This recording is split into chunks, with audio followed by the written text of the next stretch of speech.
Perhaps we need some outside universal threat to make us recognize this common bound. I occasionally think how quickly our differences worldwide would vanish if we were facing an alien threat from outside this world.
Good evening and welcome to Spaced Out Radio tonight. My name is Dave Scott, and we are hanging on out with William Lunsford tonight as we are going to get into his new book, Bigfoot sightings, gugwe sightings, and all the other high strangeness he has encountered.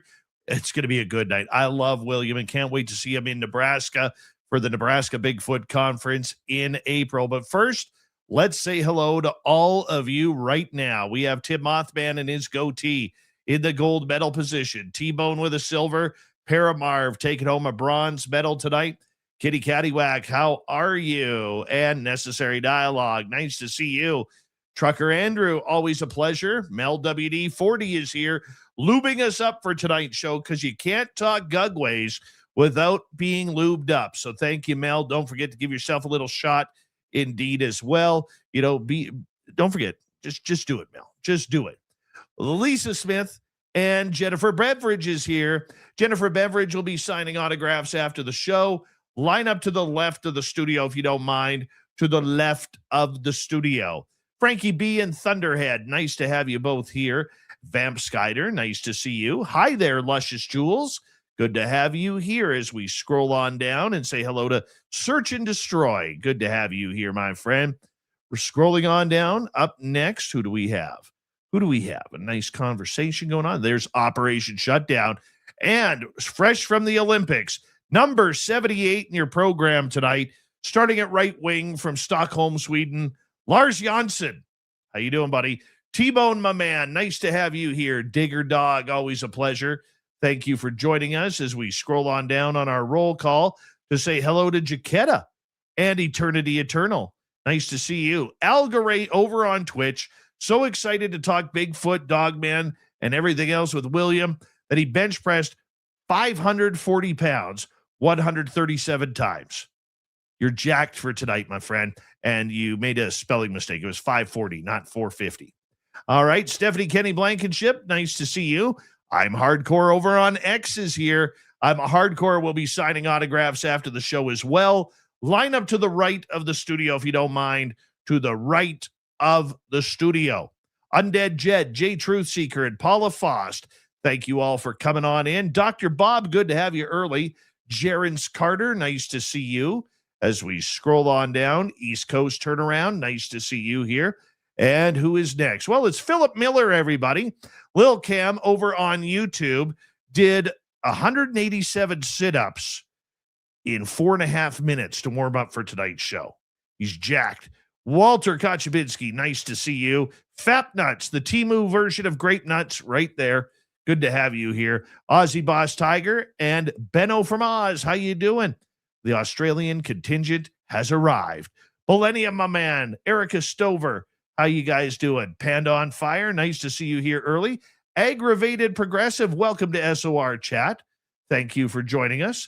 And who is this? Oh, geez, my computer skipped. Son of a gun, I hate it when this happens. I do. I hate it. All right. We're now, you get on a roll and all of a sudden this happens. Gaia Love, welcome to SOR Chat. And who is next on our list? Let's see here.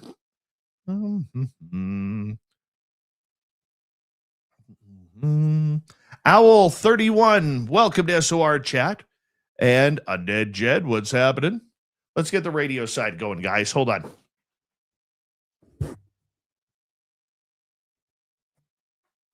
Hello and welcome to the radio and podcast side of Spaced Out Radio tonight. My name is Dave Scott. We're heading into the forest. We're looking for Dogman. We're looking for Bigfoot, gugways, and everything strange with author and researcher William Lunsford, one of the nicest people in the Bigfoot community. And we're so glad to have him here tonight. We're in roll call on our YouTube side right now as we say hello to Redneck. Welcome to SOR chat. And who is next? Julie Rios is next. And Kurt M is next right after that. T-Bone, thank you for kicking off the Super Chat tonight. The Super Chat is a wonderful way to support what we do on this show on a nightly basis. So thank you very, very much for your kind love. John Jackson, how are you? And the rest of you will have to get you on the other side, except Jason Finch. We'll fit him in there. Do me a favor, everybody. It's that time of the night where I ask each and every one of you to throw those horns up. Let's rock.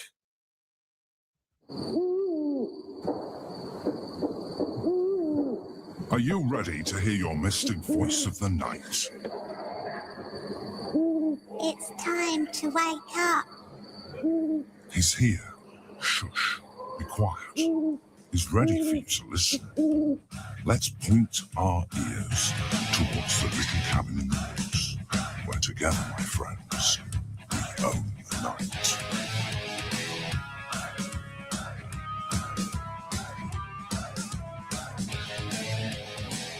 It's time for Spaced Out Radio with Dave Scott. From the mountains of central British Columbia to you listening around the world, this, my friends, is Spaced Out Radio. I am your host, Dave Scott, sitting in the captain's chair of SOR headquarters. We welcome you to tonight's show on our terrestrial affiliates around North America, digitally on every major podcast network. Our website, spacedoutradio.com. We have a plethora of features for you. Rock out to Bumblefoot. Read the news wire. Check out our swag as well. You can follow us on X at Spaced Out Radio, Instagram at Spaced Out Radio Show, and on Patreon in the Space Travelers Club. Tonight's show is brought to you by Caribou Con. Go to cariboucon.com, September 18th through 20th. Right here in the Caribou region of British Columbia. It's going to be a great paranormal conference. We want you there. We have an amazing show for you tonight. William Lunsford is going to be here as we are going to get deep, deep, deep into the Bigfoot, gugwe, and cryptid world. Then in hour number 3, we'll kick things off with Swamp Dweller. We'll follow that up with Terry Hall and his beautiful mustache joining us for the weird news of the week. So let's get right to it because I love this guy coming in. I know you hear me say that a lot, but you know what? There's a lot of ego in the cryptid world, and this guy doesn't even have ego in his vocabulary. William Lunsford is an author and an independent researcher specializing in Sasquatch investigation, eyewitness encounters, and cryptid phenomena across North America. With years dedicated to studying Bigfoot reports, field investigations, and historical accounts, William focuses on documenting credible witness testimony and examining patterns that may point to an undiscovered species or unexplained intelligence operating beyond conventional science. His work explores the intersection of folklore, wilderness encounters, and modern cryptozoological research, bringing a grounded yet open-minded perspective to one of the world's greatest mysteries. Let's bring him on in. William Lunsford, I got to ask you something right off the bat. You are literally one of the nicest people I have ever met in this field. You really are. You're a gentleman. You're an educated man when it comes to this subject. Why do you choose to be such a good dude in this field amongst so many who act like the animals? Well, man, I appreciate those good words, and I want to thank everybody who's sitting here with us. I recognize some of the names you called off as have been there with us before. I appreciate them, and I appreciate you for having me on here again. Thanks to our veterans who've gone before us who allow us to do what we do. I tell you what, man, it's like you said there all this ego that a lot of these people have, and it's there. And I don't publicly criticize other researchers, but the thing is, you can be sitting there if you set yourself up in the right place. All you're doing is sitting there, Bigfoot walks by and you tell people what happened, and it makes you look like a genius. Now, I work really hard on being in the woods there, as far as boots on the ground, setting out cameras, setting out trackers like food and things like that right there. But other than that right there, just there's so many good researchers out here. There's a lot of people that have had, I just learned this from being a UPS man. A lot of people have had encounters that it's not that they don't have the courage. It's just that they don't want the extra scrutiny that comes with it. So I'm just very fortunate to have this, and I try to put that within its perspective right there, but I'm very fortunate to live where I live. Also, I live right here at I guess you've got the junction of 4 states there. You've got Texas, Arkansas, Oklahoma, and Louisiana. I've actually also tracked one down the banks there of the Mississippi River in Memphis there, going towards the pyramid. And then I got to see one up there with Duke Sullivan up there in Montana. So again, just really lucky. I've got a good wife who allows me to do this stuff, to pursue this hobby, because as you know, this is not an inexpensive hobby. It can run you into the money a little bit there, but I saw my first one in 1977, and I'm gonna say 49 years now and something other like that right there. So as far as Bigfoot experience, and so it's one of those things that it kind of gripped my life. I didn't actually intend on becoming a Bigfoot researcher, but when I did, and I really enjoyed it. Living in the right area, so having the job that I could go talk to other people there. I would drive up to their house, and they'd live out in the woods there, and I'd say, "Man, you live so far out here in the woods. If Bigfoot don't live out here, it's too far for him to walk." And then every now and then some folks would laugh, but then some would say, "Oh, if that's what you think, you be here at dark." And then I'd say, "Well, I'm afraid of the dark." And they're, "Well, you should be." Of course, so I had to go back to check on that right there. But I really enjoy it, Dave. I'm so thankful to the people who've the podcasters like yourself who have allowed me to be on their shows to help promote not only my research, but the research of others. But then the fact that these things are real beings. I don't even know why people want to just dismiss it so much. There's a show I watched here. If you people who are probably more computer literate than me, it's called What AI Exposed About the Patterson-Gimlin Film. And you can find this on YouTube. But what it found was that this was actual footage of a living being, although they don't know exactly what it was. But everybody who said, "Oh, well, it's Bob and Austin, or Bill Morris," so not me, son. I was a dentist, and so we were here, and that show came on TV. So we had a big screen TV. We recorded it, and so with him being a dentist, we went through and replayed everything. And that's when they had just done the really first zoned in where you could see the mouth moving and everything else like that. And he was just convinced, "Oh, it was a hoax. It was a hoax." When we got through, he goes, "Dad, every muscle in his mouth that was supposed to move, that you could see moving, as far as the mandible, the cheeks and everything like that," he goes, "is moving." He said the same way when it turns its head, its neck, he goes, "That's a real creature." And so, medical science, my son really takes his dentistry very seriously, and for medical science to have proved that already. And we have, me and Stephen, I'm very, very fortunate also to have a great group of researchers around me. People that I can call and talk to if there's some things I don't know, but some that we actually get out and look around, and we're all free with our information with each other. There's none of us have any ego there. We're glad to just see everybody succeed. But we could probably take some of that environmental DNA up there to one of the places we have. It wouldn't take 10 minutes to get some Bigfoot DNA. There's just that many of them up there.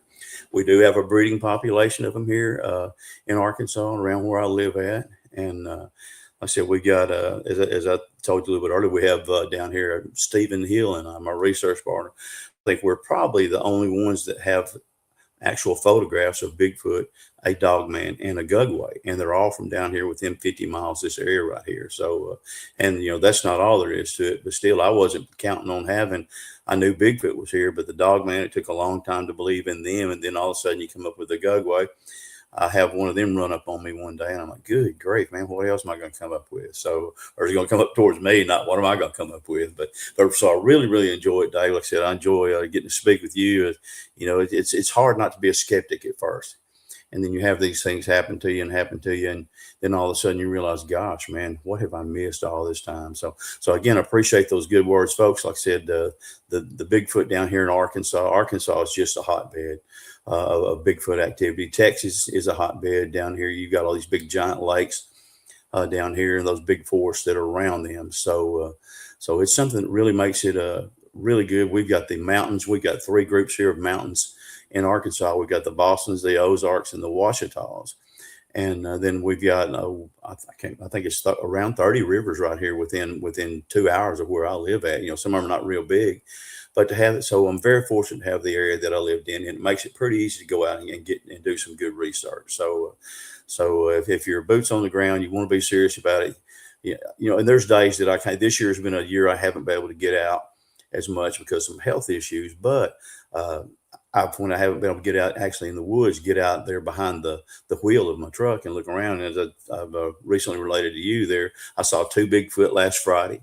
I saw one there in the last week of October, or about the first week of November, and he was actually crossing the river at Sulphur River there. He stopped and looked at me. I'm like, oh crap, man! But he looked at me for a little bit, then he took on back off and went down the High Line. And then I saw one early this year on Caddo Lake down here, which I'm sure everybody's heard of the Caddo critter, and he was tearing up a big giant cypress stump, ripping the bark off and stuff like that. So for the limited amount of time that I've been able to get out, very fortunate with the area that I've got, that I'll be able to have some activity. And again, I've got one around my deer lease up there. It's just moved in. He's off the Little Missouri River there. And so he started his screaming. So there's no telling what's coming up this year, but I'm going to be there with it, I hope. So, and I hope I'll be there to share it with you too, for sure. You said you saw a couple of Bigfoot just the other day. I mean, what happened there? Tell us what you saw. Man, it was crazy.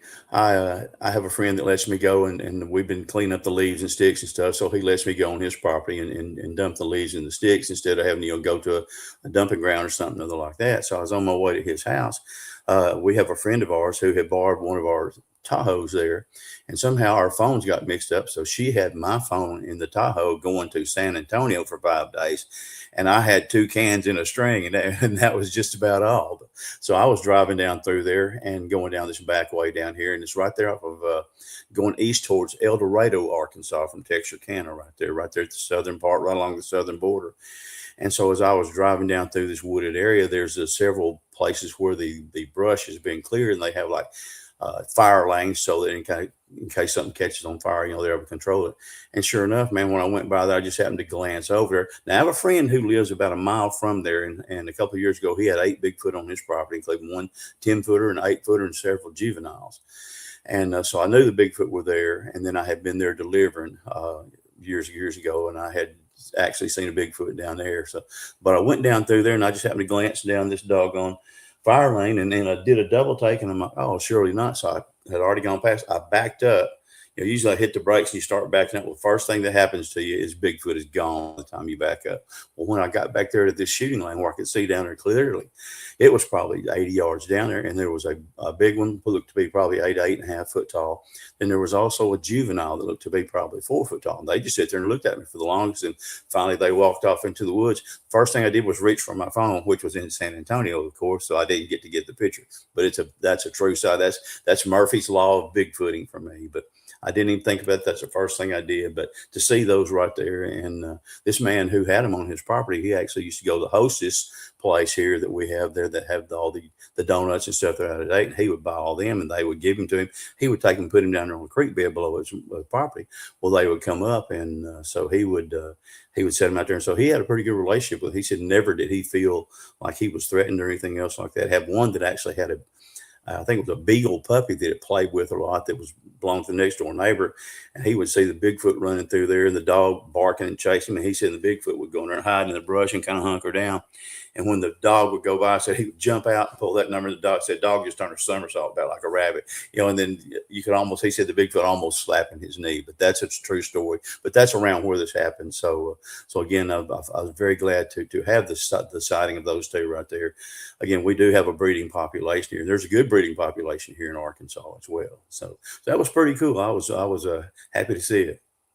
How rare is it to see a juvenile Bigfoot?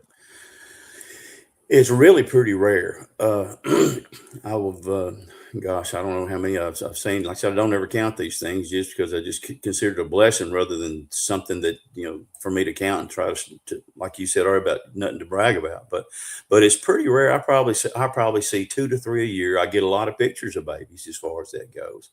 And I found a couple of years ago, I found what at the time, I'm pretty sure was, and maybe still is, the smallest Bigfoot track that's ever been cast or found. It was 3 3/4 inches long. And it was actually, if you know anything about this area I'm from Fouke. Well, the Fouke, the one trademark from the Fouke monster was having 3 toes. And sure enough, this baby Bigfoot there found by this track found by a water puddle there actually had 3 toes as well. So it's pretty rare. Like I said, I see maybe 3 a year as far as that goes. And them little boogers, but they're camera hogs. When you do see them, a couple of years ago, Dave, I'll show this to you when we get up here to Nebraska. But I actually had 8 or 9 of them there on the side of the road when I was driving down there through what I call our area of ground zero, and looked over there, and there they were. They were just coming out of the woods, and so they all just kind of hunkered down, but you could still see their head, and so there was 8 or 9 of them standing right there. And then we've had some there, some little black ones up there that was coming through there. Looked like they were coming back in, after they'd moved out for the summer and relocated and were coming back in. So we had a picture of them coming in. And then I also had back during May, I guess about 3 years ago, or March, I'm sorry, 3 years ago, about March 25th. And we had a whole troop. We had 8 of them out there. One of them was a juvenile. He was probably about 5 foot tall. We bait them in with candy bars. They've got a sweet tooth about like I do. But so I put out some Snickers. And so Stephen and I were still in the field there. And as soon as we set the Snickers down, we started walking back to the vehicle. I had one of these cell phone cameras that are one of these cameras that comes back and gives you an alert on your phone. Sure enough, go back there and we look, and then there's a baby Bigfoot there that's eating a doggone Snickers bar right there in front of our camera. Then we get over and we get another alert. And when we do, there's the other 7 Bigfoot walking across the field. And I mean, 2 of them are whoppers. I had seen 2 of them that were twins. They're about 7.5 foot tall. Seen them walking before Stephen got there. When he pulled up, of course, he has a dually truck. Well, they walked back off into the woods. But before we ever got out of there they were walking through there. So it's really strange how much they really resemble, not all Bigfoot look alike, but how much their bodies actually resemble the Patterson Gimlin, as far as the way the short coat there on right around their waistline, and then the way the hair is and everything else. So it's rare, but we get it quite a bit around here. And that's I think I went let's say 2 weeks ago, we had this big ice storm. So me and my friend went up there, and he went with me up there, and sure enough, I'll bet you we saw probably 10 or 12 baby Bigfoot tracks right in through there. And I think around here in Arkansas and Texas, I think from what we found with our research, not just an opinion, but what we found with our research, that they actually have their babies either in November or the 1st of December, because we found several tracks, and that's what we've done for the last few years, find tracks that early in the year instead of like in March or April or anything else like that, like what they do with deer season or elk season or anything else like that. So they actually seems like they have their babies early like that. So then if you're looking at the right area and at the right time, I think it's pretty easy to do. And we've got a picture here of one, Daniel and I. You've met Daniel this last year at the Nebraska conference. He has the cryptid wilderness research, and we were out there one day in the middle of the field, and there's one that's 10.5 foot tall standing out there in a tree, and there appears to be a baby there also on this one's neck. right there. So we got that picture put out there, and it's in my book as well there. But just like I said, just very blessed to have something like that right there, because it'd be pretty easy to quit if you weren't getting some kind of activity. But having that kind of activity, it's pretty easy to be hung up. I'm not saying hung up on it or being obsessed with it, but actually realize that there's something out there and it's worth observing or worth looking at. The fact that you have so many encounters with this creature, how does that happen for you, where you get people going into the forest? Like, I've only seen 3 in my life. Uh-huh. Other people have been going into the forest for decades and never seen one. It's funny because when I was a kid, I grew up there on the Sulphur River bottoms down there, and my dad was an amateur boat builder. So we would go there to try to launch the boats that he built during the week or the period of time. I went down one day, and there's 2 of them out there on the sandbar. And I looked at my dad. I said, of course, I didn't know anything about Bigfoot. I said, "Are those monkeys?" He goes, "Yeah, those are monkeys." And he said, "And there's Mama up there on the hill." So I don't really know. I've had people ask me if seeing a Bigfoot actually brands you as where they reveal themselves to you more or not. But it's a thought, Dave, that's worth considering, because after that right there, I've been very fortunate. Of course, like I said, the area has a lot to do with it. I spend a lot of time in the woods hunting and fishing. And so I'm out there in the woods and pretty far out there. And so I've appeared to be out there at the right time. So I think that probably has a lot to do with it. But then too, I'm no threat to them. A Bigfoot, and this is for sure what I call classic Bigfoot behavior. Bigfoot are just like dogs. They can recognize your intent. And when they do that right there, they realize, I've seen several of them where I've had a 45-70 rifle in my hand, or I've got a 44 Magnum pistol, and they don't even pay it any attention whatsoever. They know that, hey, this guy's not going to do anything to us. Like I said, I feed them candy bars, and I don't try to act aggressive but there's a difference even the way they treat the women, regardless of how they, because they're so soft-hearted, and voices are soft and they're smaller than us. But you get some of the guys that go out there with me, and man, them things just get ready to just go bananas. So they do. I think they recognize the fact that I mean them no harm. The only way I would ever shoot them is if it was going to hurt my family or me. But I don't want to even do that right there, because down here in the South where I'm from, if you can't eat it, you don't shoot it. And that's just kind of the way it is. But I have seen these things, Dave, and this is no joke. I have seen them act in such a family way when they've got their babies with them and stuff like that. The 2 7-footers I told you I saw, the 2 twins, they were walking down the edge of the clear cut there that had just been cleared, and they were almost like 2 pals, because all of a sudden one of them evidently did something the other didn't like. He took and put his hand on his shoulder and just pushed him like this. The other one kind of stumbled. He ran back towards him, and then they squared back up, walked into the woods. And the 2 Stevens started coming up, so then they walked into the woods, but they were right back out. So they really have some traits that where they appear to have genuine affection for each other. And those of their troop. And I think they recognize me and Stephen as well in being that way. So, have you ever felt fear around them? Yeah, I've had a couple of aggressive encounters, and that was not good. I think I've told you that I had my wife and my son with me one night there on Easter Sunday, 2014. And I think it was probably Twitter pated or because it had the spring fever or whatever it was. But anyway, I had my wife with me, and they tend to react different with your women out there. Man, he was charged as he was coming in the world's worst way.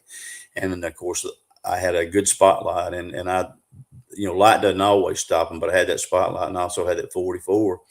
And so I shined that spotlight on him, and then had pulled that 44 up, and he actually just threw his hand up above his head like this and just rolled down to the ground. Took about 4 or 5 leaps there on all fours and stood back up and took off towards Sulphur River.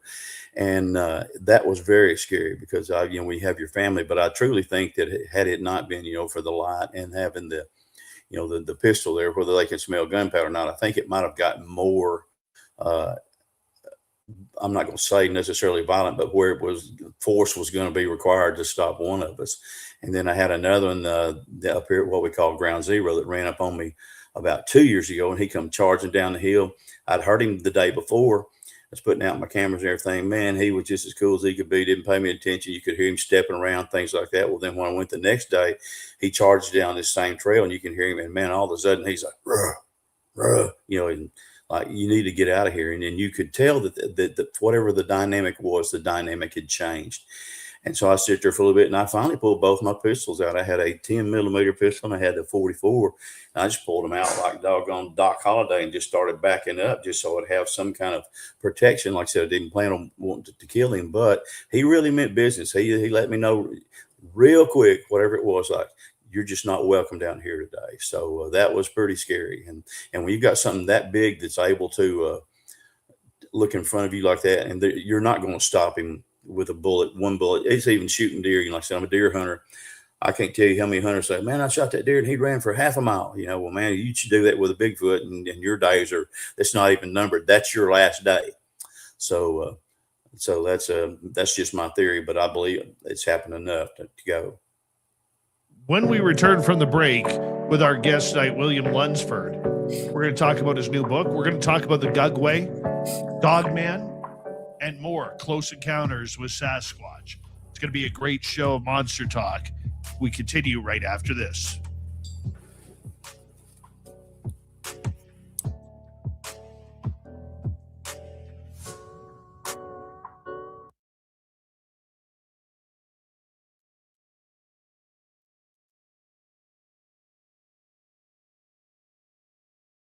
All right, buddy, we are clear.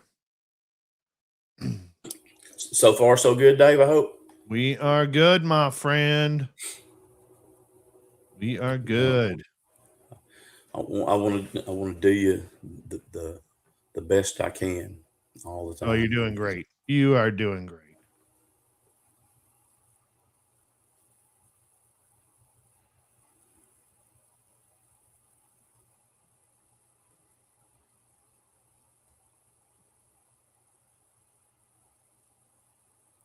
I got to go to Missouri this year too. Had a couple of real good conferences there in Missouri as well. Right after we went through with Nebraska, and so that was real good. I've been invited to come back to St. Joe, and then also to Memphis, and then to Conway, Arkansas to do.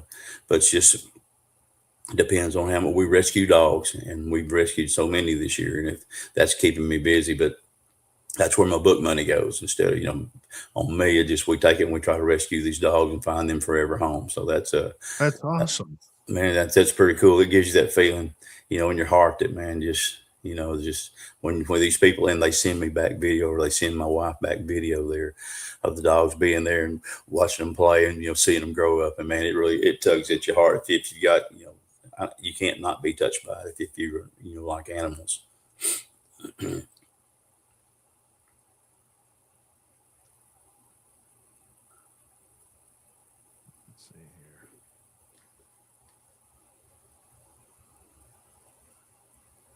Trying to do too much at once. Super Duke, how you doing? Nice to have you here. It's good to have Duke.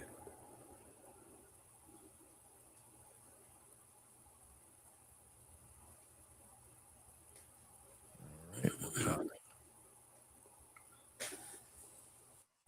we are caught up.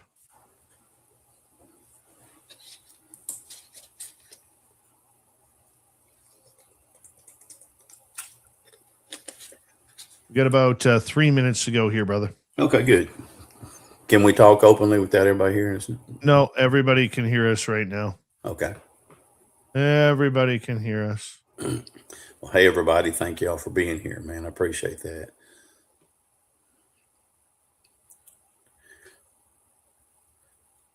This year, they say that we got a bunch, like we did last year. We have a bunch of solar eclipses fixing to come upon us. And we went last year and did a Bigfoot deal with a drone out in the middle of the woods. And it was really weird. We only had one good scream, but whenever it went black, we were plagued like it was the biblical plague of the flies. And then Stephen was downtown about 10 miles from us, and they were at the city park. And he said every animal there, like squirrels, dogs, just almost went to sleep. They have a town dog there, about like Otis Campbell, the town drunk, on Andy Griffith. And he said the dog went into a deep, deep sleep, and everybody thought he died. He said finally, whenever the eclipse was over, said he finally just kind of woke up a little bit. But we're supposed to have one or two that are visible here in Arkansas. So I'm very excited. I'm going to go out back into the woods and see how they react on how the animals, they reacted like that big time on what's called the Solinar time there, the sun and moon, sol, lunar. So that's going to be exciting to have something new to kind of to discover.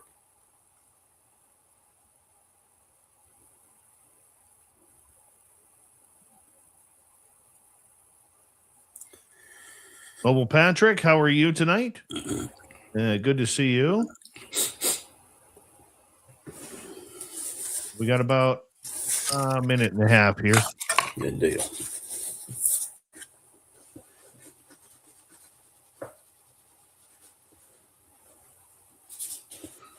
All right. Want to remind all of you that tickets are on sale at cariboucon.com. Cariboucon.com for Grant Cameron, the ladies from Beyond the Haunting, Samantha Mowat, Merle, myself, Lee Strauss, Brent Thomas from the Paranormal Portal podcast, and Christian McLeod, Paisley Town, myself, R. Keith Andrews, Jacob Rice. We will all be there to hang out with you.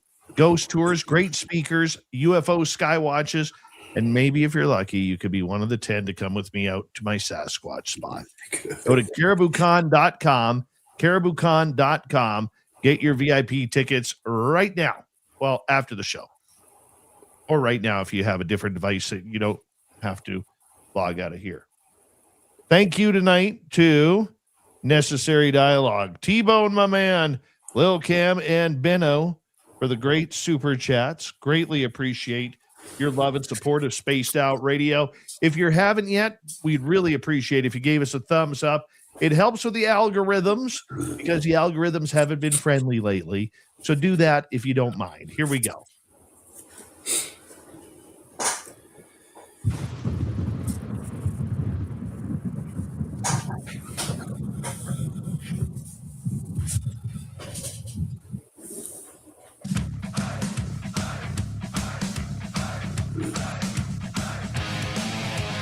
We are into the second half hour of Spaced Out Radio. My name is Dave Scott. Thank you very much for joining us as we get ready for some monster talk with author and researcher William Lunsford. But first, we want to remind all of you that if you missed portions of this show or others, our archives are always free on YouTube or any major podcast network. Our website, spacedoutradio.com. We have a plethora of features for you. Rock out to Bumblefoot, read the news wire, check out our swag as well. Follow us on X at Spaced Out Radio, Instagram, Spaced Out Radio Show, and on Patreon in the Space Travelers Club. Here we go. Our good friend William Lunsford hanging on out. You're going to tell us a little bit about your newest book. Well, man, I'll tell you what, I only intended to write one. If you sent, I sent you my first one there, but my first book is, I think, 451 pages. And I decided I will not write another book, or that wasn't my intent. But then after I got it completed, and I had still a lot of content there of things that had happened. People go, "Well, you needed to let everybody know what else has happened to you. They may have something happen to them." So I said, "Well, I'll think about it." So sure enough, I did. And I said, "Well, I'll just write another book." So I decided after that one, I would write this one. Now, this one, it's called, my first one was Searching for the Unfindable. I don't know how well that shows up, but it's called my Quest for the Arkansas Bigfoot.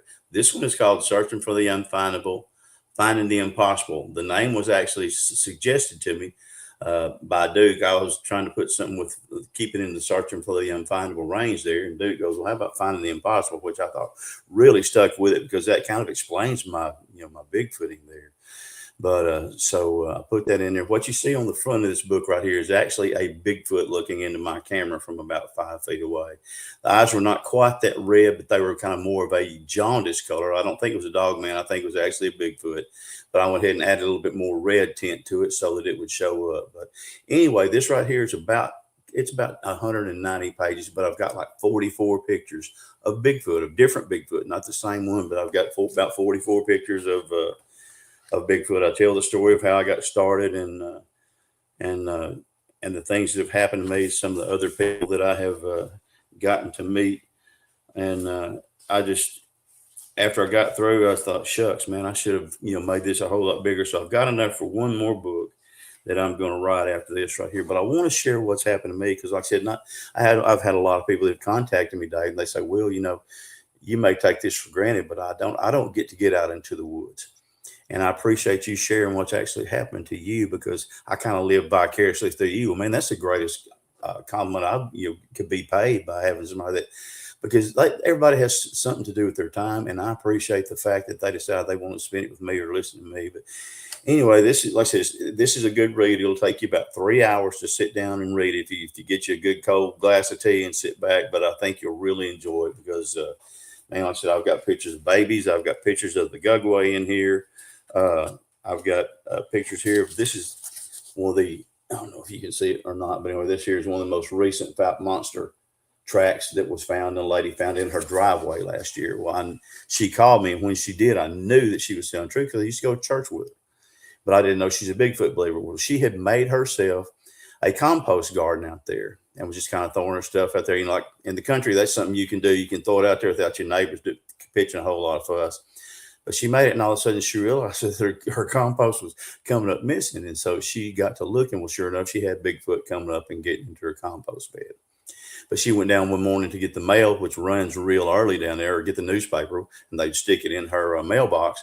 Sure enough, she does, and she drives across this track here that I just showed you right through there. And you can see that dude, and it looks just like the very first track that they found back 51 years ago during the Legend of Boggy Creek. Many of you have heard the Legend of Boggy Creek. You can see this is the T-shirt actually from Boggy Creek Monster of a friend of mine, Seth Breedlove.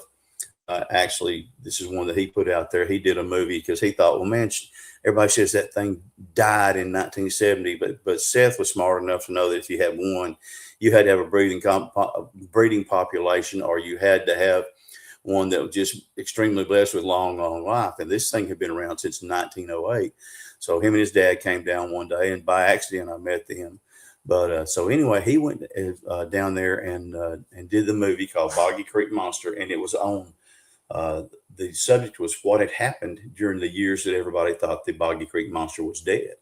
And come to find out, he's not. I know several people who've had encounters and are still having encounters. Matter of fact, I had one last year, April 23rd, 2024. I'm sorry, 2 years ago, April 23rd, 2024. And then coincidentally, the next day, Lyle Blackburn had a sighting down there, just almost within a 3-hour time period of the time of day and that was Lyle's first sighting. So again, real fortunate, but I get these here, and this dude right here, you can see he's sitting there looking right at me, and he's not, I don't know if he's happy or sad or whatever it was, but has got that intent look, and I figured searching for the imfindable, finding the impossible would be, this picture would kind of fit that. So I'm going to write one more after this, and then, and I'll have my pictures all done. But then I'm getting a lot of stories. This year, this has been a strange year. We've had this crazy weather, but the Bigfoot have been banging on people's houses around here. And then phone rings, and is this Will, Bigfoot guy? I say, yeah, man, this is me. And they get in touch with me through Facebook messengers. And man, do you know anything about these things? So they come up and bang on your house. Yeah, I've heard people have that happen.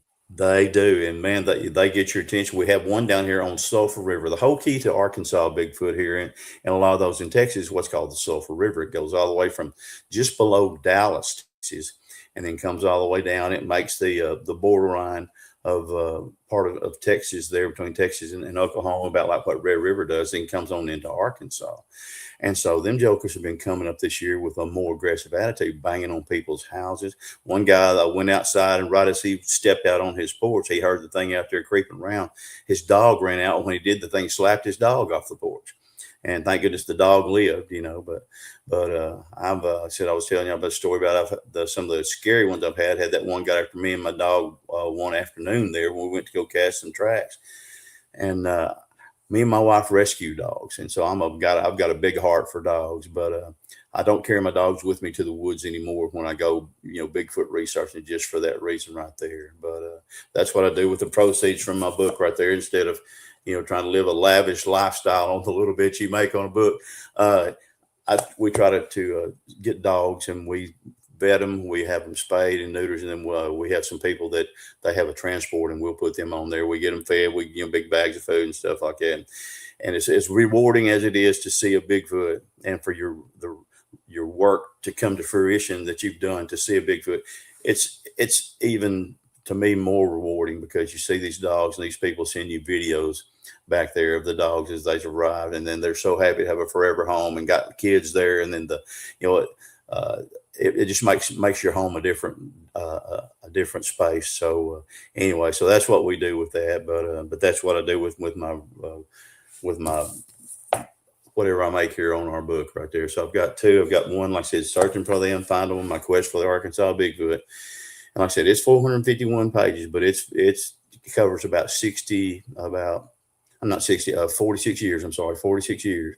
And then this one here covers what's been left here of what I haven't covered, and then what I have this year. So again, like I said, I have one this year standing there in the river looking at me. And that was one of the strangest things I've ever had. People think, oh, well, Bigfoot don't get in the water. Bigfoot doesn't think anything in the world about getting in the water. I've actually got a picture in that first book there of a alligator that a Bigfoot crossed the creek over there, got that gator, somehow ripped his head loose and killed him right there across the creek right there. And we found the skeleton, and it looked like a xylophone, the bones all together like that, except the head was gone, and the tracks were there that you could see where he had gone through there. So they're not spooky about getting in the water at all.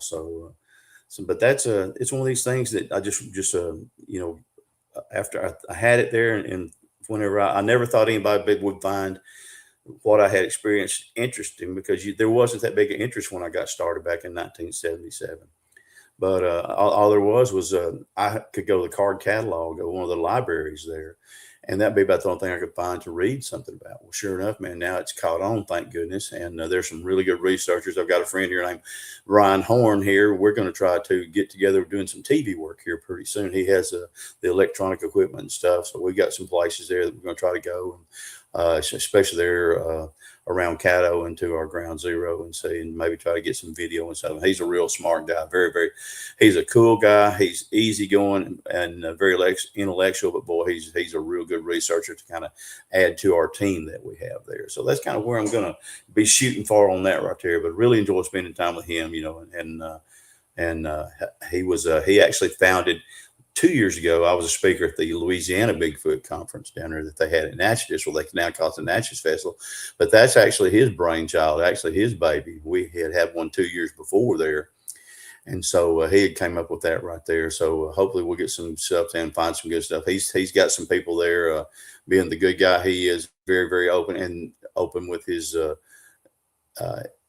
research and with his dialogue with other people, and so they just really gravitate to him. And so he's got a lot of good stories as well that hopefully we're going to get to dialogue and put some of them down there on the paper, and it's going to be a lot of fun to do, I think. So that's kind of what's on the agenda.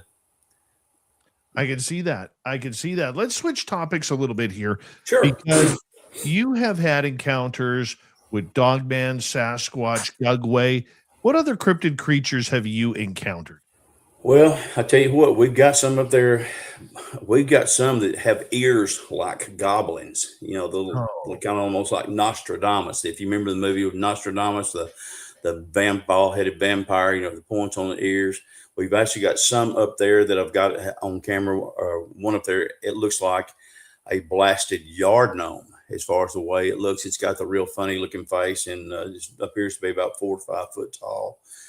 We got another one there that we call a gargoyle, and man, he is the nastiest looking thing you have ever seen.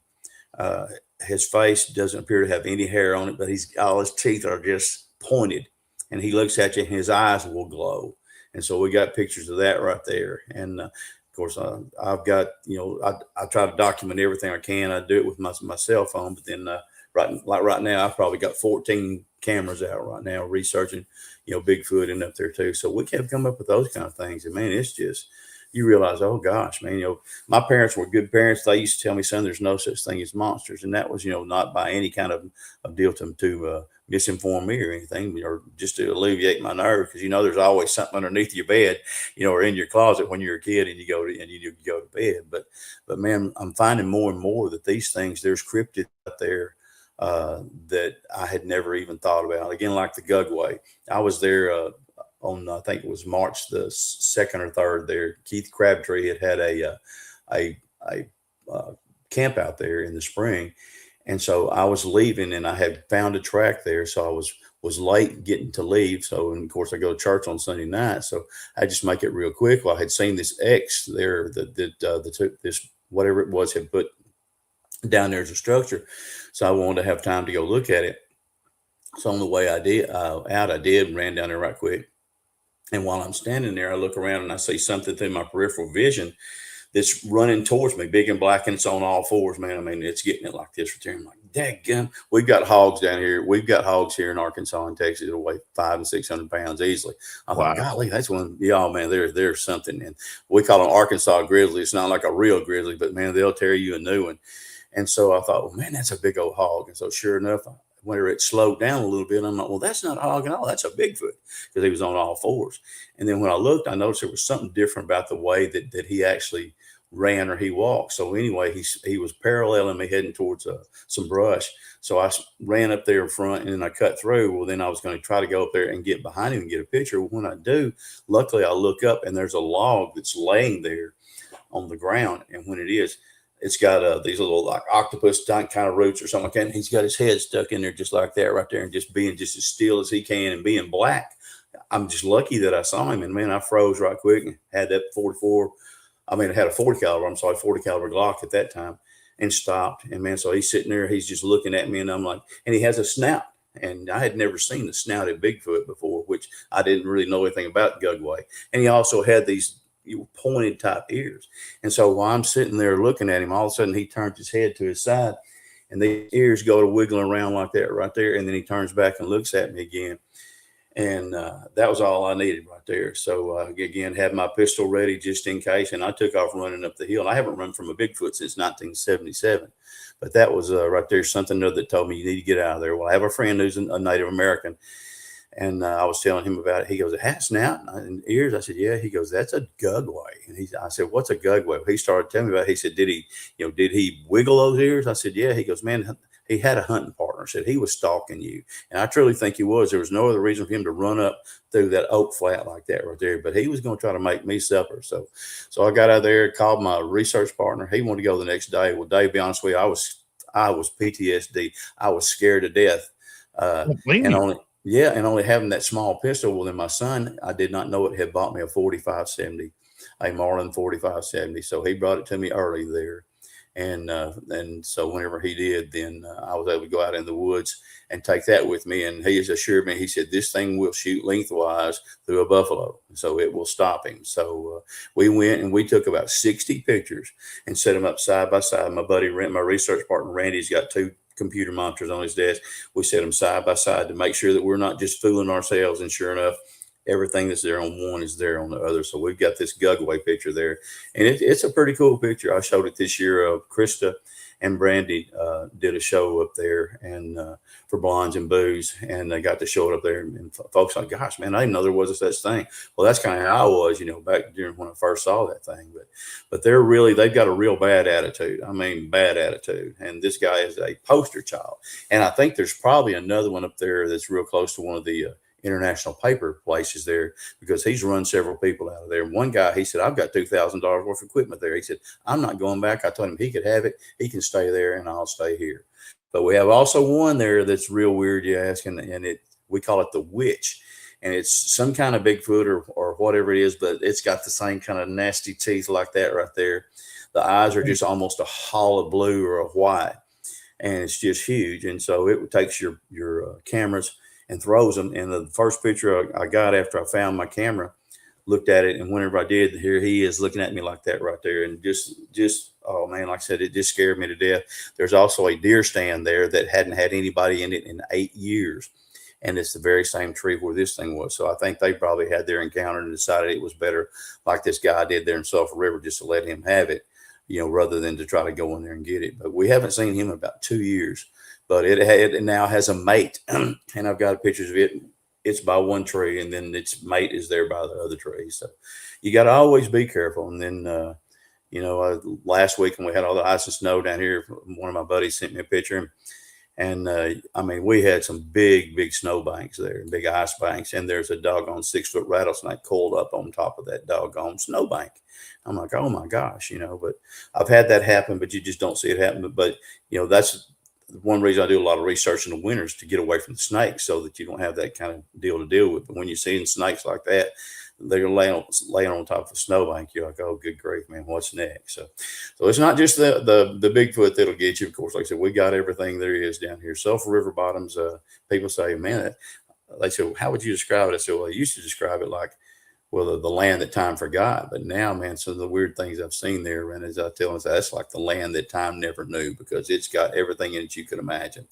And it's even has some people believe in the spirit world, and I do. And well, there's actually a lot of Bigfoot. A lot of Indian burial grounds around the Bigfoot property there, and so that's pretty neat too. So but I don't tempt that kind of stuff like that right there. Being a ghost is the last thing I want to do, and I mean, literally, and meeting one is the next to last. But I hear you there. When you encounter one of these gugways, what makes it different? The feeling, the energy when you're around one of them compared to when you are around a Sasquatch? I'll tell you, that's like you said, it's the energy. Christy Sci-Fi was telling me. She said, "Will, you've got gugwe down there, and they're just mean. They want to. Very few people will say, Bigfoot or Bigfoot type creatures are inherently evil. I think this one is inherently evil. I think he kills you just for the heck of it. Well, everybody's heard of the creature of LBL up there that they blame on it being a dog man, and which it could have been. But I tend to think with all the damage that was done there, I think that was probably a gugwe, because man, it killed the little girl, killed the whole family, and then it eventually killed another hunter up there. And I truly believe that was probably that gugwe is doing a lot of the damage with Dogman, and then that they're getting blamed for, and it's actually not Dogman. Me and Steven saw one day coming up there, and it was Dogman was actually leading 3 Bigfoot up the hill where we were checking our cameras, and it's walking up the hill, and you can see the Dogman. It looks like a big old hyena, got these big old shoulders, little short arms, kind of like little dinosaur arms, but man, he's just thick as he can be.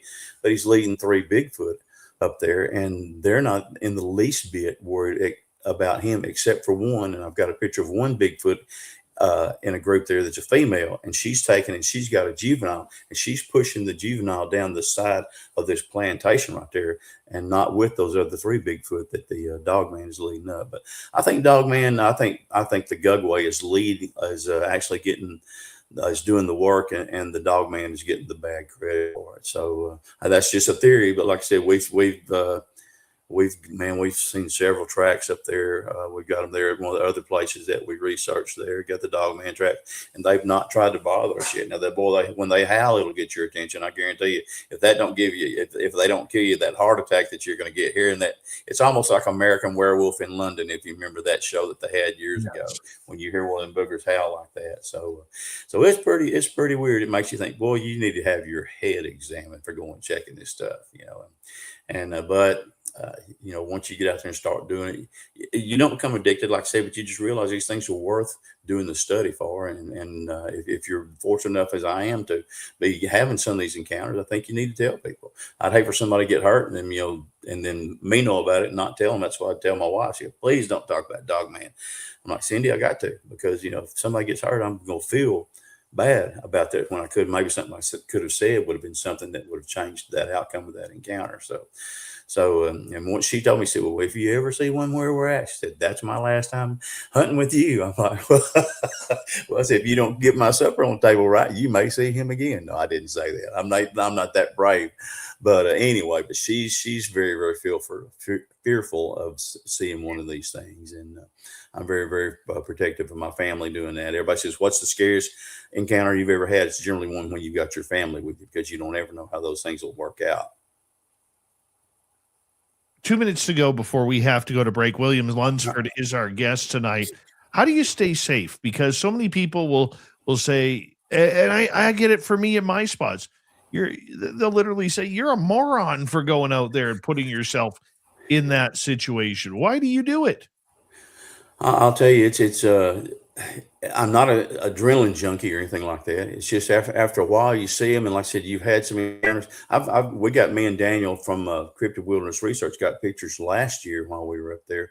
Some of them are 20 foot away, and they're like I said, of course, you got pistol on me and rifle, everything too. They're not even paying me any attention. So the encounters have not been bad, whether they trust us like that or not. Now we did have one last year that there was a baby and there were several babies over there and a mama over there, and they were doing what we've heard called gibberish, and we were sitting there listening, and all of a sudden one of the adults came up behind us and just roar, and I'm like, oh man. Dan goes, what are we going to do? I said, we're going to just sit here and wait and see what it does. And sure enough, as we're sitting there and he's taking pictures out front, and we're looking around, and I wasn't paying as good of attention I was paying good attention, but I was not looking for that particular creature. And there's one up there behind the tree that's leaning out, just looking at us. And so Daniel was able to get that on camera. And like I said, neither one of us knew we had it till the very end. So, but just good Lord looks after me, and then too, like I said, I don't portray any kind of aggressive manner towards those things, especially if there's babies around, if there's babies around. And then, like I said, that sweet tooth may have something to do with it, but I think they just realize you don't mean them any harm. And so just I hope it never changes that way, because I would love for everybody to be able to see one, in the woods, or else in maybe like one of those Jurassic Park type of closures there where you can see them, but then, you're not shooting at them or anything else like that. And because it's when you see one, you realize we don't know everything there is about this world. That's for sure. Going to get you to hold on right there. We're through 1 hour on Spaced Out Wow. Radio. We have William Lunsford for another hour talking about Bigfoot. Some of his scariest and most interesting encounters. Coming up next, we'll try and squeeze in some audience questions as well. Stay tuned. We'll be right back. This is Spaced Out Radio with host Dave Scott.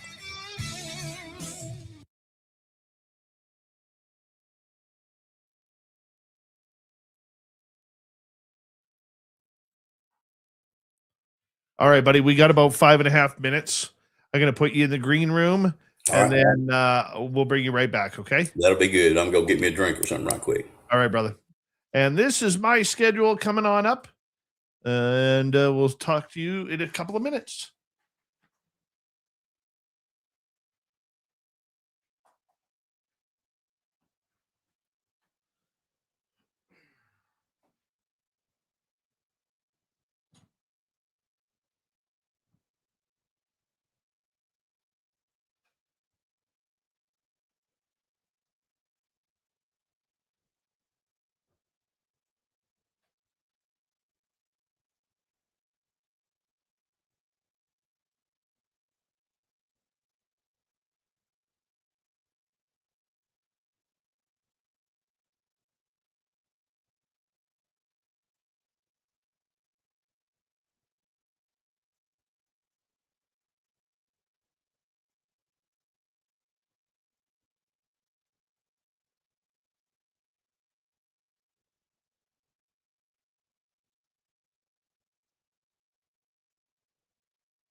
I am back.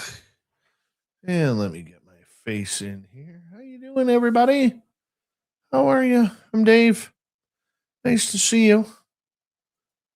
Got about a minute 32 left before we go.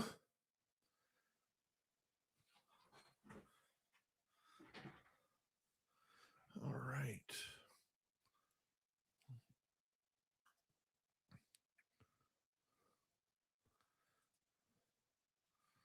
All right.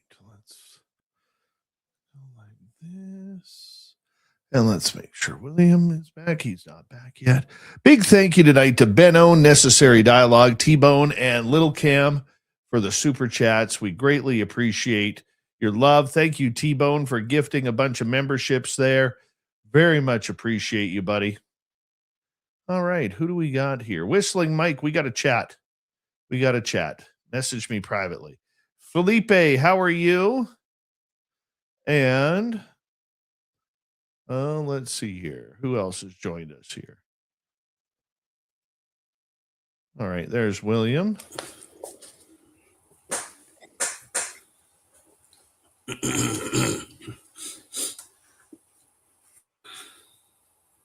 We're about to come up here, guys. Got about 18 seconds. Okay. Spacedoutradio.com/shop. You can shop at our store. Get your Chupacabra shirt. Drinking tequila. No ugly swag, people. No ugly swag. So check it on out. Here we go with hour 2.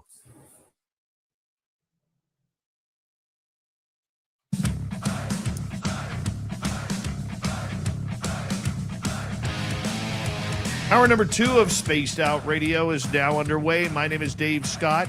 Thank you very much for tuning us in tonight as we talk Sasquatch, gugways, dogman with our good friend William Lunsford. Hey, before we bring William in, we want to say hello to all of you listening in on our terrestrial affiliates around North America, digitally on every major podcast network. Our website, spacedoutradio.com. We have a plethora of features for you.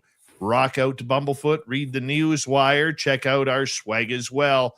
Follow us on X at Spaced Out Radio, Instagram, Spaced Out Radio Show, and on Patreon in the Space Travelers Club.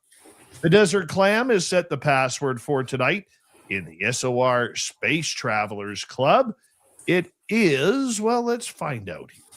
Let's find out. I can't seem to find the clam on our, there it is. There it is. All right. What do we got? Lamprophony. Lamprophony is your password.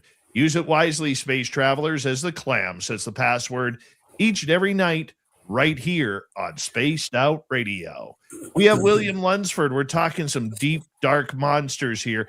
William, you mentioned in the past that these creatures have at times scared you. Yes. They have pushed their limits with you, yet you keep going back for more. You know, in my area, I not only have to worry about the creatures, but I have to worry about the land animals as well. Grizzly bears, wolf packs, black bears, mountain lions, moose, you know, a lot of dangerous animals that don't want you in that area. When you're in your Sasquatch area, how do you know when they're around compared to wild animals? I tell you what, Sasquatch, in my opinion, is the alpha predator out there, regardless of whether it's a bear, even a grizzly bear. I don't think there's anything that can take one in the woods. I really don't. I've got a couple of bears on me up there at our ground zero area. And I've actually got a picture of the grizzly bear standing back. I mean, the black bear, but he has gray face and he's got black ears. Very, very pretty animal. And he's sitting there staring at me. He's standing up on their back feet like that. And then there's a Bigfoot that's actually walking in front, I guess, to keep this bear away from me or whatever. So I've actually got that picture, which is a pretty neat deal. But when you're magnum predator like that, right there, your alpha predators out there, things change. It's almost like there's a reverence from the other animals. Like, I'm not going to get in this territory. Even a bear, we have, like I said, black bears here. We don't have grizzlies, but Black bears tend to kill more people than what grizzly bears do. I don't know what the deal is by that, but they do, and they're not near as big. And when you get out there like that, and you realize that all of a sudden the woods become very, very quiet. I mean, it's to the point you can hear a pin drop. Sometimes whenever you're out there and that, you'll hear them huff. They'll actually stomp. And so when you hear one of those two right there, you definitely want to be aware of that. There's something out there. The smell that Bigfoot carries, not always, but most of the time, if they're sitting there, they can use the smell to intimidate you. And so when you got Bigfoot out there like that, too, they've got, anything that they can eat, I think they will. They have roadkill, they have fecal matter in their hair, and then too, skunks and then dead animals when they're eating. So they have that. So you can tell by the smell it's there. Again, this year, our area up there that Stephen and I have up there, there's more Bigfoot up there because they have actually mowed down a lot of the brush. I mean, briars that just, what we call down here sawbriars, and they have mowed those dudes. It's almost just to the point that you can tell, hey, something has beat this down with his feet. And if it was a sharp-footed animal, like a deer or something other, you would be all the way down into bare dirt. But this is just down to where it's mashed down. So when you got creatures like that right there, a lot of times you'll find some dead animals. Nature's a cruel mistress, and they're very opportunistic hunters. As I'm sure we would be, and they tend to be gatherers. We found deer that they have killed. We have found other animals that they have killed. The deer, they'll take it, just snap the arms of the arms like that. Couple of years ago, I was having the Bigfoot around here where all the hunters were going out there. And then the Bigfoot, as soon as they killed a deer, the Bigfoot will be on their deer and running off with their deer before they ever got there. And that sounds kind of like something that's far fetched, but even as far down there as Kisatchie National Forest, I have a friend down there, and he's a very, very good hunter. And so here come these 5 deer or 6 deer that morning. I can't remember exactly, but it was 5 or 6 that were running through there. Well, then they nearly ran him back over on the way back there. So he just got up in his tree stand right quick. And so as he's sitting there in his tree stand, all of a sudden he hears the deer coming back. So he goes to get down. He's going to try to stalk this one deer. So he shoots this one deer. And so the deer runs off into the thicket, and he said, thud, down it goes. He said he knows he's got it. And, most hunters will sit there and they will let the animal be on the ground there for a while rather than try to, run it to death or anything else like that and bleed out. So he says all of a sudden he hears some noise over there in this thicket. And whenever he did, he goes over there to find this deer that he knows that he has killed, that he has watched fall. And his deer is gone, but there's blood like 5 or 6 feet up on one of the trees right there. And he said, I know I'm not seeing what I'm seeing right there. So sure enough, he calls his brother on his cell phone. Brother comes over there and looks at it. He said, of course, they called each other brother. He said, brother, he said, what's all this blood up on this tree? He said, that's what I'd like to know. He said, you killed that deer. He goes, oh yeah. He said, look at this blood. So but this Bigfoot had come and actually picked his doggone deer up and walked off with it. Had another man here in Texarkana. He's a very, very successful businessman here. And he was out hunting one day. And so he killed a real nice 8-point there with his rifle. Well, he went to go get it. Whenever he did, all of a sudden Bigfoot has done got it before he has it. And then he starts trying to follow him. But when he does, the Bigfoot lets him know how disapproved he is with that idea, just the, that they give there. So he went back to camp and got some of his other buddies and tried to chase it down. It wasn't going to give up the deer. It was going to have to kill the Bigfoot to do it. So he said, hey, man, and he actually took off his orange Arkansas. You have to wear hunter's orange. He took off his hunter's orange hat and vest and said, if this thing can track me with this orange hat and vest, it can keep it. And so he didn't go back. Well, I had a 7-point that I killed. Same thing. I laid him down there, watched him, made sure he fell in the same place, let him sit there about 20 minutes, went to go get him, went over, and it was gone. I'm like, and I had, I was sitting there in the tree looking, and I heard something go over, and I thought, well, maybe, deer will sit there and scratch and stuff. Is that sounds cruel, but it's not. If you've seen deer when there's too many of them or the chronic wasting disease, you realize that's a humane thing to do sometimes.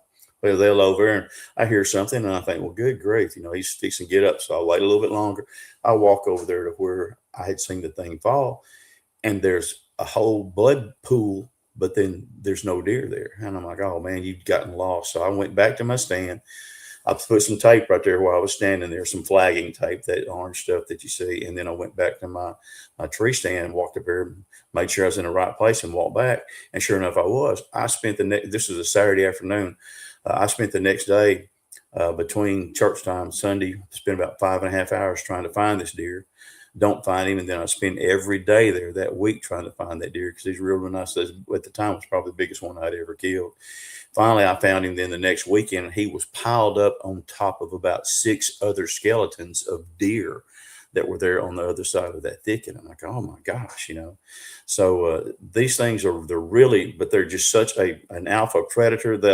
A hog is the baddest thing you've got in the woods here. We got bears, but I talked to one man one time from Longview, Texas, and he actually saw a Bigfoot kill a hog there off one of the high lines up there. And he said, man, he said when that thing hit, he said it was like he was, somebody at the one of these fairs where they have that sledgehammer and they drive. He said that thing hit that thing on the back just like that right there, and said just down it went, and said it was dead, never moved another muscle. He said I was afraid to even get down out of my deer stand. But them crazy things, like I said, were actually stealing people's deer, and that's what they were doing up here. And that's kind of scary right there, because like I said, when they get it, they don't just drag it, they just pick it up and put it on their shoulder. And we found, me and my son found 5 hogs down there, and they were clearing out some of the hogs. And so the guy was stacking them up on the side of the road for the truck to come get out of there. And they were going to donate it to, Hunters for the Hungry. And then so the people who were less fortunate to have something to eat. Me and my son go there, and we find where the 5 hogs are stacked up, but there's one who's already being gutted with what looks like a pair of fingernails, or what's it, a fingernails. And it's just been spread open, and all the meat is gone. All the organs are gone. Well, we go back 2 days later to go see what it is. And this daggum hog, which weighs about 300 pounds, has been picked up and carried off. So when you got an alpha predator like that right there, I used to be a powerlifter, and there's no way in the world I could do anything like that right there. And then, like I said, I've actually, like you were talking about the weights a while ago, back whenever I was probably 25, 26 years old, I could do 565 over my head. Very, very blessed to be able to have. I had actually a better military than I had as far as the bench press. But when you see an animal or a creature that can do something like that, you realize you're way, way out of your league. But I try not to portray any kind of aggression at all, even looking at them. If I'm looking, a lot of times if you see some of the pictures, people say, well, how come it's always blurry? Well, one thing about it, I believe this with all my heart, and I think you've heard some other people say this too, man. They can do what's called with infrasound or something like that. They can manipulate your electronic items, and if you're sitting there staring at them, they hit you with this, what is called infrasound. And whenever it does, I've actually got a picture of Bigfoot in front of one of my cameras with the infrasound, and everything to this picture is right side up and clear. I get to this one picture right here. Here's this Bigfoot. It's huge and tall. He's all fuzzed out, so to speak, and everything. And every picture after that is upside down. Remind me, and I'll show that to you when we get to Nebraska, because that's pretty cool. And so you see everything is upside down like that. So, but they can manipulate these cameras. And you'll, if you're, Duke says he knows some people there that have actually had to put out foot plates, pressure plates, rather than have one where they're sitting there just staring at it. And then if they actually step on the pressure plate, then it takes the picture, and the Bigfoot doesn't have time to hit the cameras with infrasound. So that's been really scary. I've had one night there that, well, actually one of the scariest ones I ever had. There was a baby going through the woods, and I saw the baby, and I just kind of stopped, and I just had a pistol. And then the baby started looking at me, and I started trying to kind of ease away just because of what might happen. Afraid. And sure enough, this baby starts following me. I'm like, what if mama's there? What's fixing to happen to me? So I kind of got out of there finally, and then it finally quit following me. And then I heard some noise, went back and didn't see him. But that was really scary. But then I had one day when I went down there, me and my research partner, Randy Crawford, had found a beautiful track. And the toe mark was just perfect. But it was real hot. It was during the summertime. Of course, it was cracking the ground, and the drier it was getting, pretty soon you weren't going to have what's called a dam to build around your track so that you can cast it. Right. So it got dark, and so I decided I was going to come back the next day. So when I get out of church, man, I drive 40 miles back up there, and I get out, and I've got my pit bull with me. So we jump out, and I've got her on her leash, and man, it's not 15 to 20 yards, just whenever I get out of my truck. And this same Bigfoot, evidently, that had made the track was up on top of the hill. And whenever we got down there, it's I'm like, oh my gosh. Well, man, she was very, very loving, very loyal, and very protective. But either he didn't like the dog, my pit bull, being there, or else he just didn't like me being there. But then all of a sudden it got real scary. I had a couple of pistols, and I had a rifle and a shotgun on both of them. And I was bound and determined he wasn't going to take my dog. So we go down, we get to the track again, we look at it, and I determined by then it's not salvageable because it's been dried so hard. So we went and we're going back to the truck. Well, he's done come down from the top of this hill he's sitting on, and he's probably halfway down, but he's in a brush top. I'm like, oh my gosh, man. Well, then he hollers again. And in my pit, by that time, she gets really protective. And I've got her on a leash there so I can control her. So I thought, man, what am I going to do? So I actually used the fob on my truck and started my truck horn to honking. And when I did, I think that screwed him up enough to where he didn't really know how to react to that. Plus, with the dog acting that way, plus my posture had done changed. And so I went over and opened my truck door, and she jumped from this side right here on the ground over my seat in my console in one jump and landed in her seat and was just sitting there just shaking like that right there. So I just left the leash on her and threw my stuff in the back seat, and I got the heck out of Dodge. And I haven't seen this. Another guy down there has seen him down there since then, but he said he sees about an 8-footer, but said he has a real bad attitude. So you can tell when he's there because even the darn birds and stuff are not hollering or anything else like that. We call him one knocker because you can go to actually during the Finding Bigfoot show that they did down here called Return to Boggy Creek. A couple of the people from the Finding Bigfoot show there actually ran across him and didn't know it. They were talking about him being on the other side of the creek over there and knocking and following them down the creek until they run to high water. Well, this guy, he would get down there. He would knock one time, and that would be the only time that he would knock. And if you missed it, you missed it. We went down there with a camera one time, and I asked my buddy, I said, are you sure that you've got your camera loaded and everything? He goes, oh, yeah, everything's perfect. When we get down there, I went and knocked on the one tree that was his favorite. Evidently made the right noise. It's like playing your favorite radio station whenever it hit. And all of a sudden, he looks down, and the Bigfoot has zapped his camera. And there's no power in this real nice electronic camera he's got. So as we're sitting there, all of a sudden, he knocks on that daggum tree after I knocked, and then we don't get another knock after that right there. So he missed it, but everybody's like, oh gosh. And this was 12:30 in the afternoon. So really, really strange. But then you realize that he was not playing around. We had me and Stephen had 2 more come up on us one night there, and they were whistling. And they say that whenever you have any kind of whistling Bigfoot like that, there's a pretty good chance it's a gugwe. The gugwe is what they call, some people call them whistling bears, some people call them face eaters, but they communicate by whistling. And so they were down there whistling as they were coming in. They were, they had some pretty loud, huffs and grunts to them and everything. And so we waited there for a little while and nothing came out. So anyway, it was time for us to leave, but we did. But then I decided it was time to learn more about the gugwe. So I tried to get as much as I could. Like I said, talk to my friend who's Native American who knew more about them than I did.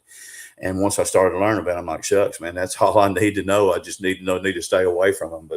But these same areas, again, Dave, I'm absolutely positive they recognize us when we go in there. And I've got one big female there. She tends to follow me around, and that's no joke. And so I was there one time, left early, and then Stephen got there late. Well, sure enough, he goes, well, have you been up here to Ground Zero? He called me. I said, yeah, how'd you know? And so he sent me a picture. Here's a picture of her footprint, and a female print appears to almost like a boomerang in the middle. It kind of tends to have a cup to it there, or a little C class to it. And so there's her track right there by where my 2 feet are. I get out of my truck. I have 2 metal knees, so I had to step out like this right here at the same time so I didn't fall and in this mud. And sure enough, when I get there, and there's her track right there between mine. She's about 16.5 inches. And, people think, Bigfoot track, well, that's not such a big track. Take your shoe off and then see how big your foot is compared to that one. I have some friends here in Oklahoma. They're really, really good casters. And so they gave me a track earlier this year. We went to the Honolulu Festival. And so they gave me a cast track that they had made right there. And man, it's just beautiful. The doggone thing is just so thick.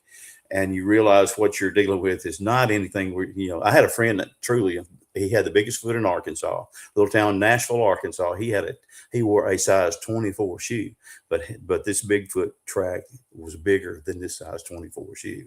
So it's a being that's just, you can't say enough superlatives about what it is, and big. I've got one there named Blackie. I think I might have showed that to you, but he's 5 foot wide at the shoulder, and I feed him apples. And I've got it's about 5-inch diameter here on the PVC pipe, and I put it in a tree and pour the apples in there. When he wants an apple, he goes and gets it, pushes it down like a pump handle. The apples roll out, he gets the apple, then he sits there. But this one here, he decides to stay. So he's back there, and like I said, you can see his shoulders truly are 5 foot wide, and he's about 10 foot tall, but he'll weigh well over 1,000 pounds, and that's no joke. He is quite a specimen. But you see these things, and when you recognize, like I said, your timber is beat down, your brush is beat down, you got dead animals and things like that. You've got Bigfoot in your territory. So that's one way to that you can tell. And then but when you get in there and your hair stand up on the back of your neck, they can hit you with that infrasound, and that infrasound tends to do that to people as well. So that's one of those things that they can, that we can tell that they're there. My friend, we have about 3 minutes to go before we have to go to break at the bottom of the hour. Uh-huh. And we have William Lunsford here on Spaced Out Radio talking Bigfoot.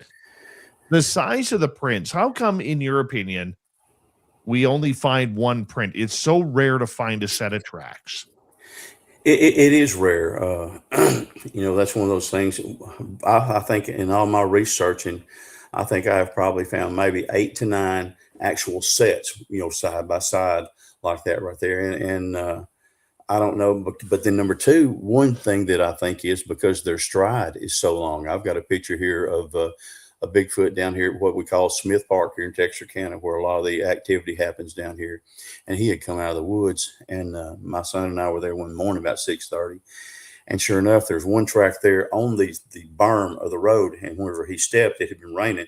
Man, I guarantee he went up to his knee as much as that thing was deep. And then he came out, and then wherever he's got his first step, then his second step. And these steps are 7 foot 5 inches between where the toe and the heel, not just, but it's actually, that includes the whole distance between, not just including the footprint there. So the distance between is 7 foot 5 inches. And I think that's one that they can step. We found another one down there that was probably about 6.5 foot. And whenever he came across there in a mud puddle that he stepped, there's the one track there in the middle, but then we were able to find where he stepped in the brush and actually mashed that brush down. We realized then just how big that dog. So I think that has a lot to do with it. I think I don't know, the fact that some people say they cover their tracks. I've never seen that happen. It could be, and it could not be. If that's the case, they'd be dragging brush behind them all day long.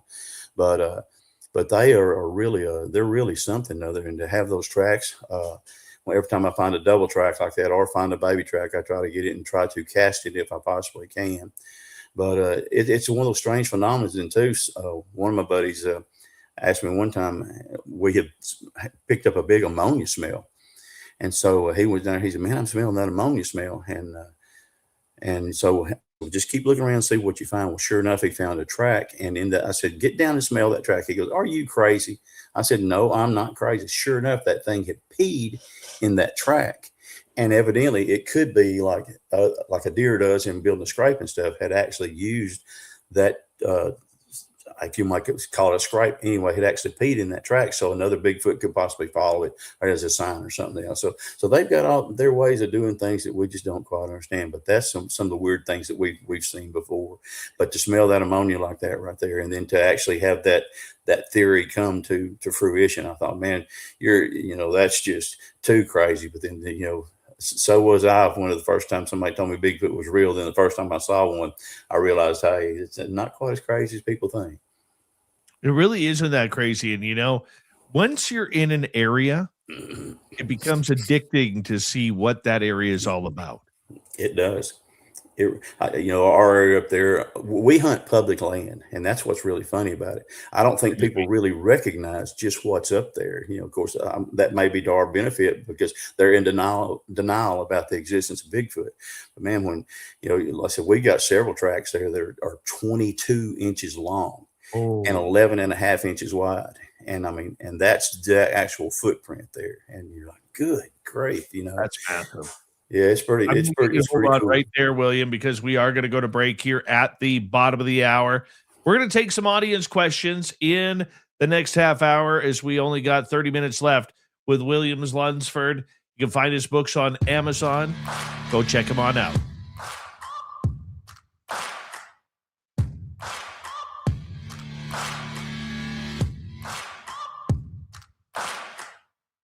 You're listening to Spaced Out Radio with your host, Dave Scott.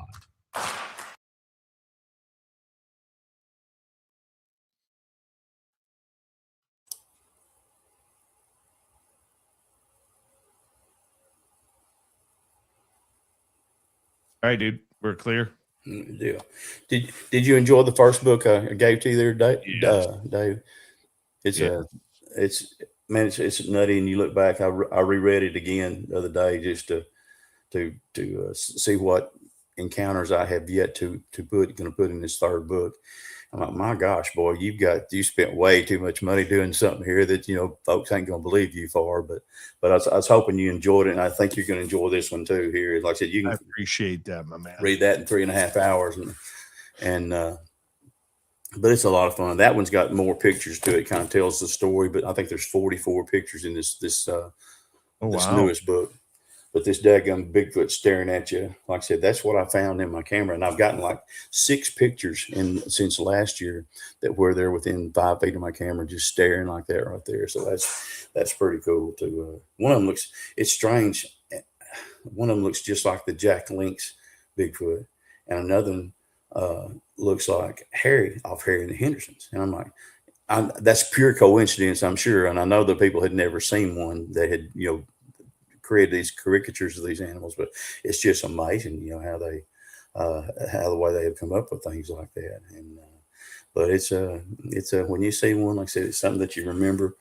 So I'm going to try to have some of the pictures put on shirts there that I've actually found right there, and not just to sell to make money, but for people to see. Hey, I sent a lady a picture the other day. I got one good picture at night.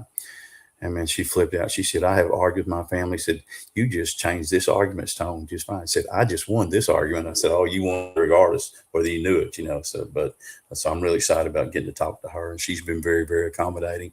One lady in Alaska, she's been very, very accommodating. She's had them around her house. She said for about 30 years. So they're around Caddo Lake. Like I said, Brian has got a lady there that's had one come around her house. And then I had one lady this year around Arkadelphia, Arkansas, and then she never called me back. She let us know she had Bigfoot up there, an aggressive Bigfoot, and went up there, and then she never would call me back, so I never got to find it. But that was kind of frustrating. But the crazy things when you hear the stories about the people who the Bigfoot come up and knock on the window of the door and do their fingers like that towards their children. I didn't think that was real either. And sure enough, the guy who's been working for me for 30 years cutting my yard, he had one living in Falk when he first got the tent. One of the things that we want to try and do this year is we want to take my buddy's trailer out. It's about 3 miles from our location. And we want to see if we can lure him out of that spot and follow us to the campsite and see what they do to us in the trailer. I mean, man, be sure you carry some kind of firearm. You don't want to shoot them, but yeah, we're always carrying our pointy sticks with us. Yeah, I actually, believe it or not, I actually have a doggone flare gun just in case I need it. And a flare gun may not kill him, but it'll burn his behind for a while till he thinks twice before he decides to chase me through the woods there. And I think that's a lot more humane than having to kill one, but I've got that flare gun just for that right there. And then I've got a horn that just like an air horn, and they don't like that noise either. So that's something else I think they'll probably give it rather than having any kind of lethal means that you have to employ on these crazy things. We got about a minute to go here, brother. Oh, okay, good. But yeah, man, that's gonna be cool. Y'all get up in the woods like that right there. I've got some friends down here in Louisiana, and of course they deer hunt. And 4 or 5 of them this year, like I said, have had them come up with the Bigfoot banging on their trailer while they're down there deer hunting at night, and the Bigfoot are banging on the trailer. Man, they're snuggled up with they can have their wives or girlfriends laying there right beside them, and they're snuggled up with their guns and rifles rather than snuggled up with their wives, because they don't want to have to, deal with that creature barehanded or what. But gosh, man, I had them do that to me one night on my deer release up there around Prescott, Arkansas, and it changed the way I looked at things. That thing had so much power, and the thing just vibrated after he hit it. They have enough strength. They've got enough strength to lift up a car. They got enough strength to take those trailers if they want to and turn them over. That's true. What I've seen is just the muscle structure is just incredible. Hold on right there, William. We're about to come back here. Thank you to our super chatters tonight. We greatly appreciate your love. And here we go, everyone.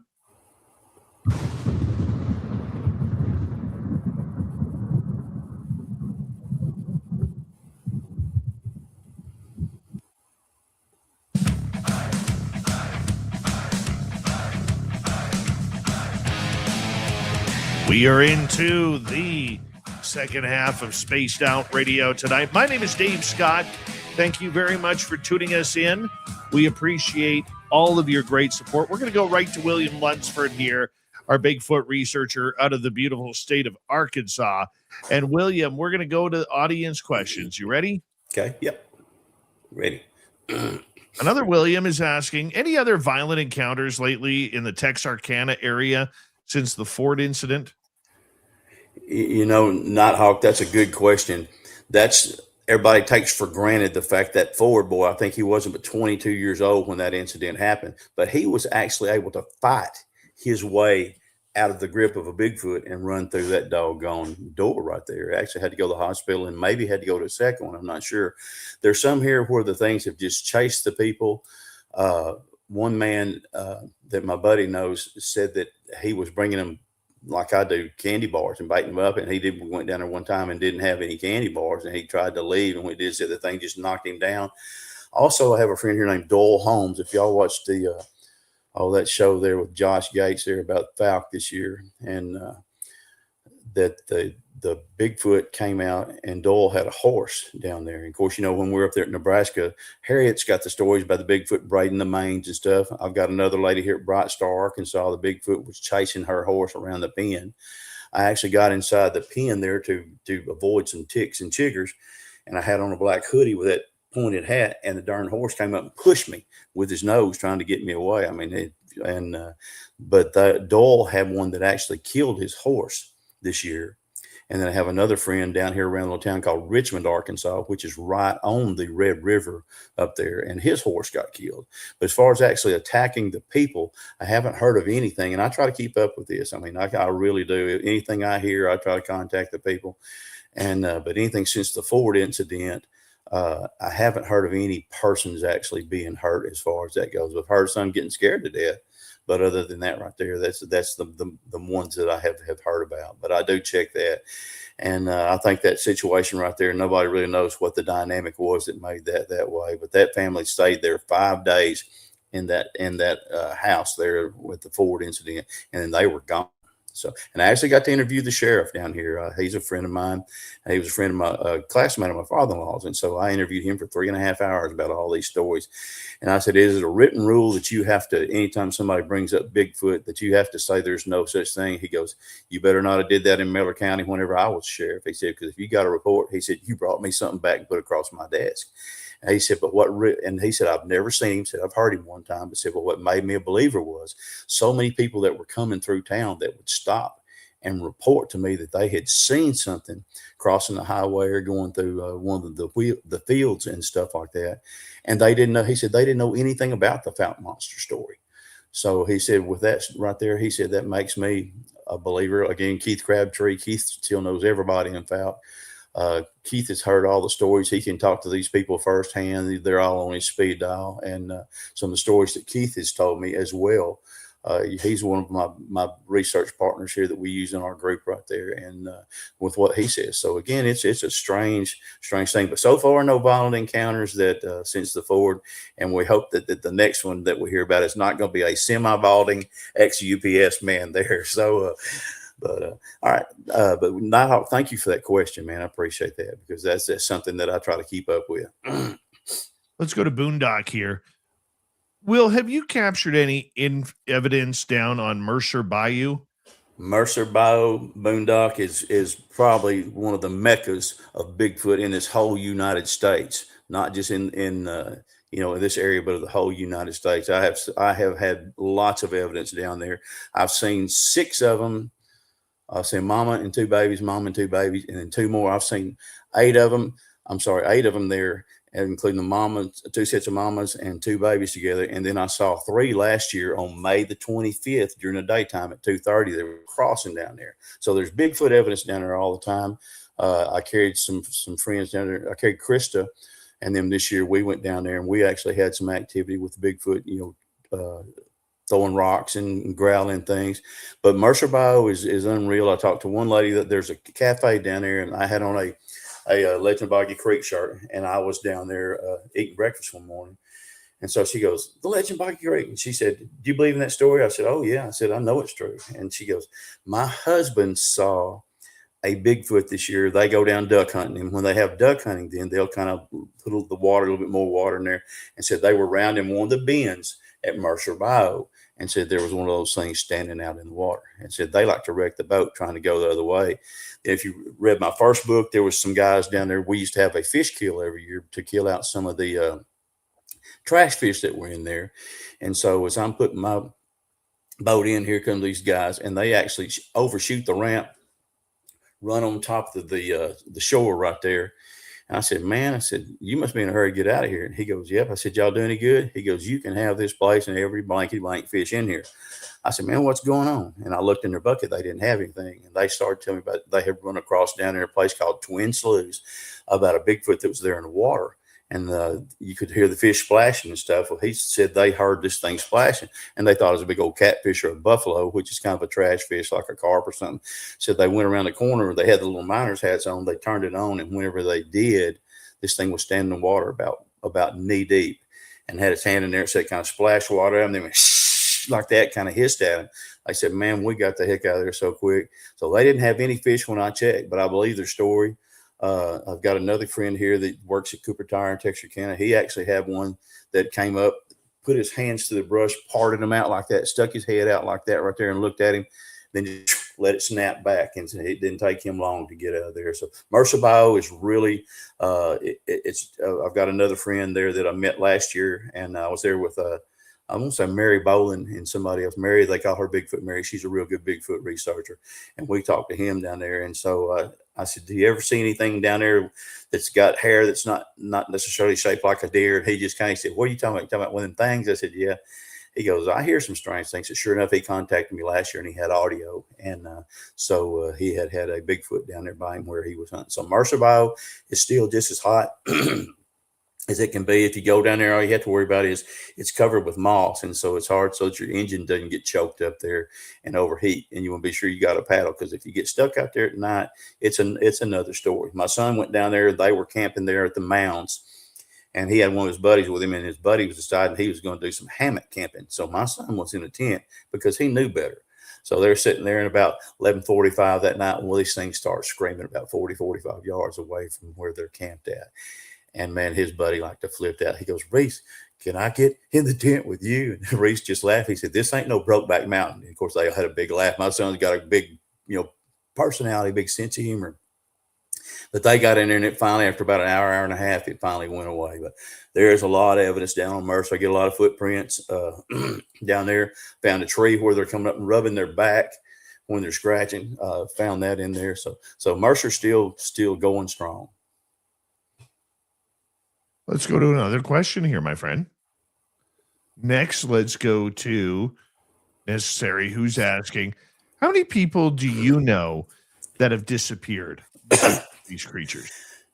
Actually, no one of them have met them. I have one there that when I was a UPS man about a little town about 50 miles from Texarkana here around Texas. And he actually disappeared a couple of years ago.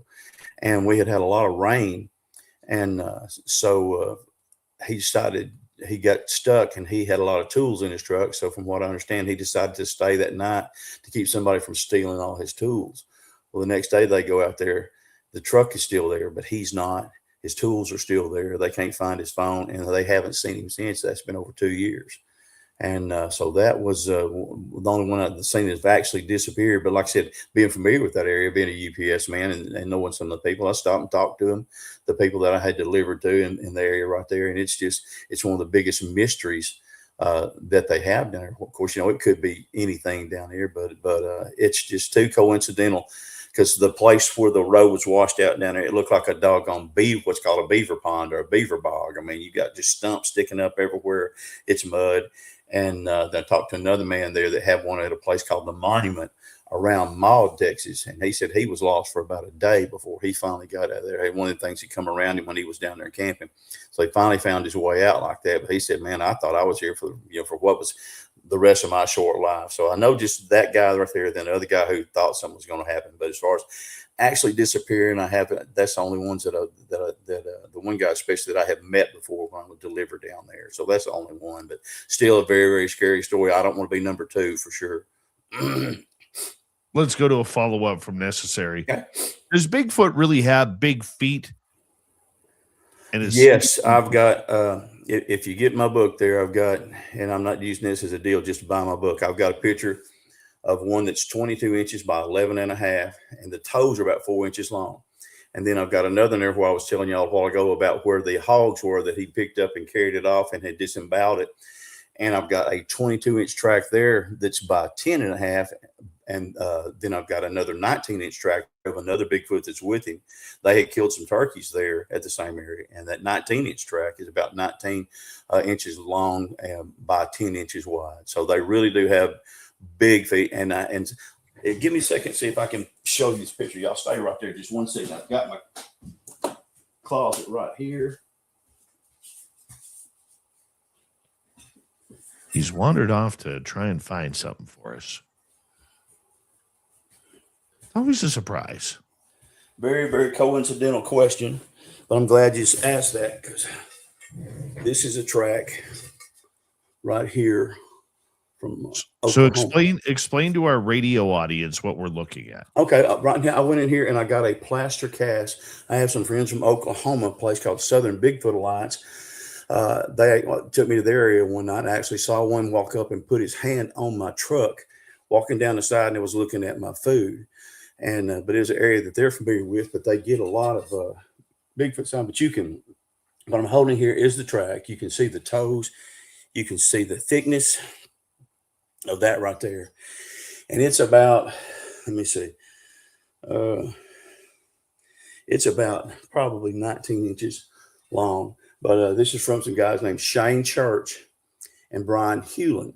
And they have an area there. They call it Squatch Creek. I don't know where it's at. And I don't ask other people to take me to their areas. But anyway, this is the track right here. You can actually see the toes back down and through here, the grooves in through it. And so he gave that to me this year. And they had made a track. And so I had given him one of my books. And congratulating him. He had just gotten married. So gave him that as a wedding present. He gave me this as a deal in return. But you can see this right here. And they are actually, foot is actually huge. I'm going to try to show you. That is I wear size 11. And I don't know if that's going, I can't get my leg up that far. But look how much bigger that is than mine. And so they actually do have big feet. The Patty, the one they have off the Patterson-Gillen film, her tracks weren't but about 14 inches.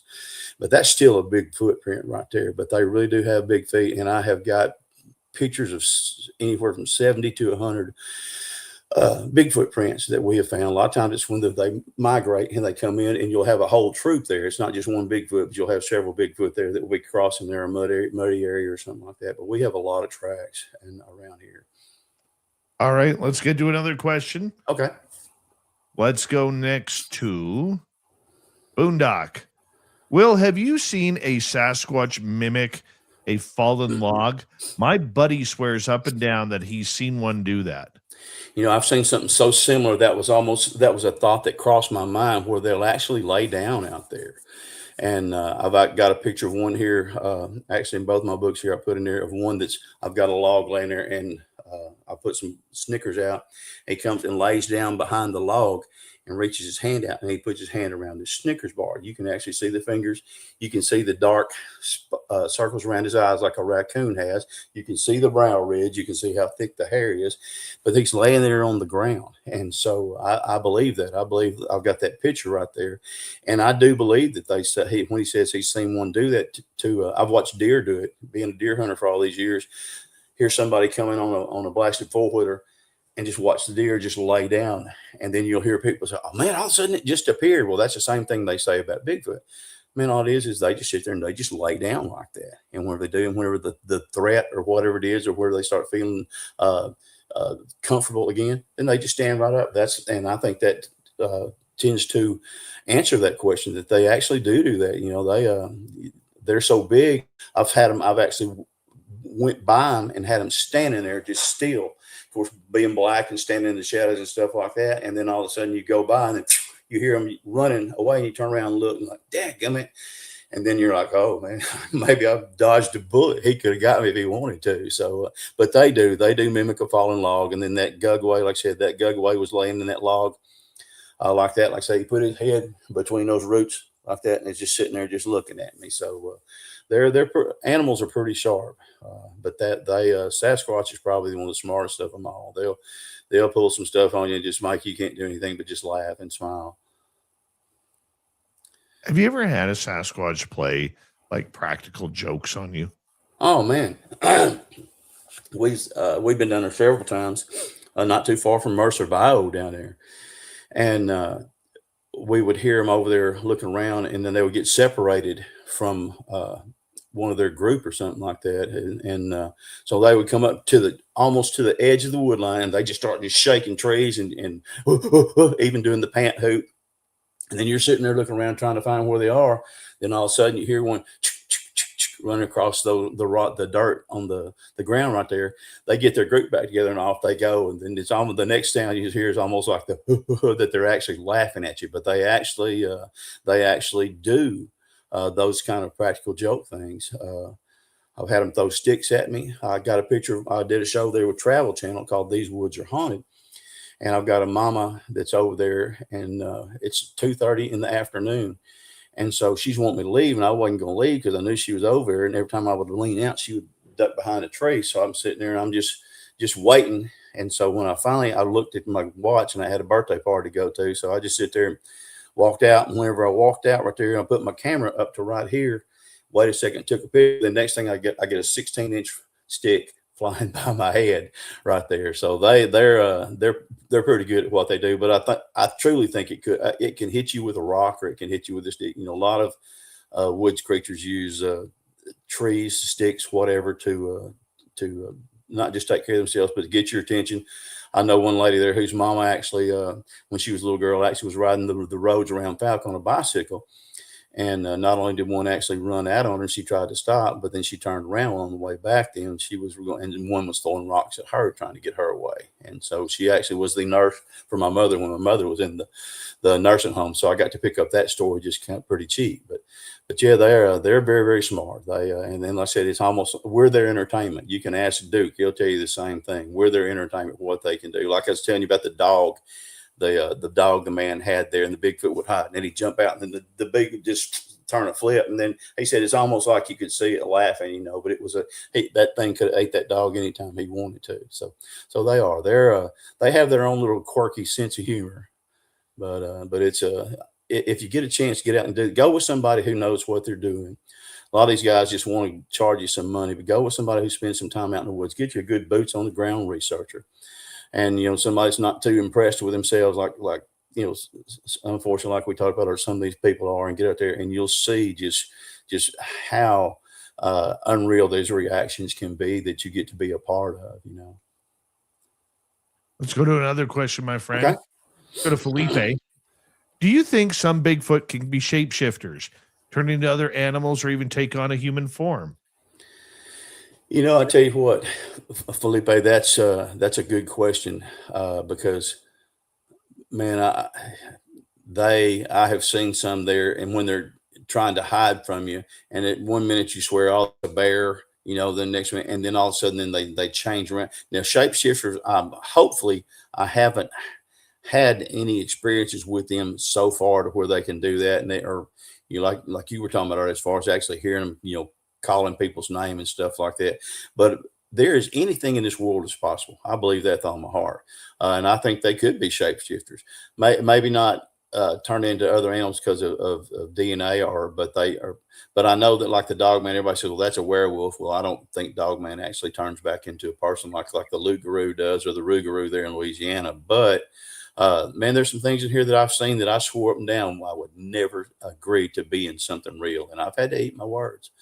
And yeah, man, anytime you're eating crow, it's not good unless you got, crow a la mode with ice cream with it. So don't ever say no, because especially like I was telling you about them crazy creatures I've got there, like the gargoyle and things like that. I never would have thought there would be anything like that right there. I'm a Bible believing man, but I realize there's things right there that we just don't understand. Don't blame me. All right. Final audience question for All tonight. right. Go to Yanni. Are there mountains and like electromagnetic effects nearby? As time anomalies happen nearby, I think related. Do you think they are dimensional beings? And that's another a very good question, and like very similar to what we just talked about right there. We can't be for sure, but like I said, I know that whatever they have with that infrasound, I got to do you and I got to do last year. I think with Coonbo was there in Nebraska, and he's supposed to be the one that discovered the infrasound. But a human body has got electromagnetic field. We've all got electromagnetic field to that right there. And then I have been some places there. They have a lot of things out there in the woods they put out to. You can see the blinking lights and things like that right there. It's not for any paranormal stuff, but when those things do happen, I think that the animals can. I think the electromagnetic field can actually be something that they become attracted to. Dimensional beings, I mean, like I said, I think anything is possible nowadays. If you would ask me 15 seconds before I saw my first Bigfoot, 1977, when I was 17 years old, is Bigfoot real? And I had read all about the Fount Monster, and I had read all about Momo. Momo happened in 1972. I read all about that. Didn't think anything about it. Was not a believer. Did not ever. If you'd have told me I was going to be a Bigfoot researcher all that many years, I'd have thought, oh no. But so I think anything is possible, and I really believe that with all my heart. There's some things just don't ever say never. Just like Dogman. I don't believe Dogman is a, like I said, is a werewolf. I mean, a Rougarou. I think it's a werewolf type right there, and it walks on too. It's a big one now, I guarantee you. But I would have never thought one of them things was real. And I never would have thought they would get along with Bigfoot. But like I said, this guy is leading 3 Bigfoot up a hill. And the Bigfoot are actually taller than what this thing is. But then the other one, like I said, the mama that's got the baby, she's pushing the baby down the other side of this plantational clearing right there. So it's possible. And don't it, just like people say, Bigfoot's not real. That's not so. Too many people have seen him. Dave's seen him. I've seen them. There's too many reports out there before me and Dave ever, gave you our story that we're not all liars. People say, well, if only one person's telling the truth, that means they're there. No, that doesn't actually have to have one person telling the truth of that, because they're there regardless. So they are there. And folks, I've seen a bunch of them. We've got a bunch of them around here. My research partners, one of them, 2 of them have got Bigfoot on their property. One of them went out the other night there and was doing a brisket, and he's sitting there, and all of a sudden one starts huffing at him. And he said, man, I got back inside that carport really, and this guy's like 6'3" and about 270 or 280. Then I've got another man that has it on his property there. So again, they're real. And I consider myself very fortunate to have seen what I have. But then, like I said, Dave will tell you what he's seen in my book and seen the pictures. And there's just, there's no other, they say the big eye don't lie, and it doesn't, but there's no reason for anybody to be lying about something like that. The Indians, every Indian tribe, there's 574 Indian tribes here in the United States. Every one of them has a different name for Bigfoot, and they weren't always friendly. The Indians were not always friendly with each other because they would enslave each other, do killing and things like that. So the number of I believe that's the right number of tribes there is. They all have their own name. So they're very, very real. You're lucky if you can get to where you have an area where they get to know you, like what Dave has there. What they're going to try and. To have them things follow them out there. So I'm looking forward to seeing a video with him in there pretty soon this next year with what you're going to do with your area up there. Cause it's, I remember when it was not kosher, you couldn't even talk about Bigfoot, and now you can. So William, we got to say goodnight to you, Swamp Dweller, and the Weird News of the Week coming up to kick off hour 3. guys, You're listening to Spaced Out Radio with your host, Dave Scott.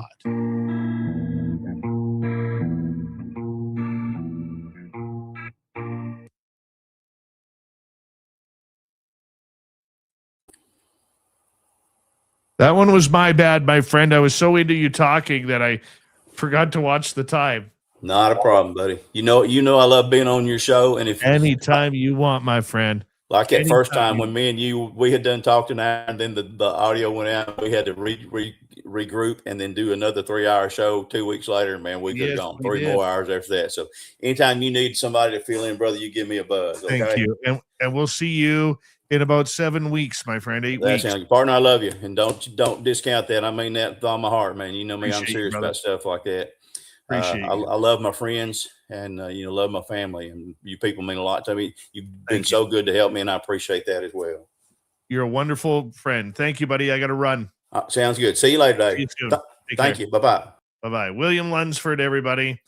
All right. I'll be right back.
back.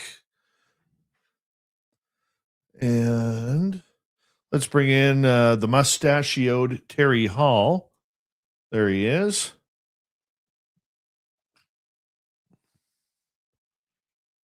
Get you to unmute yourself, Terry.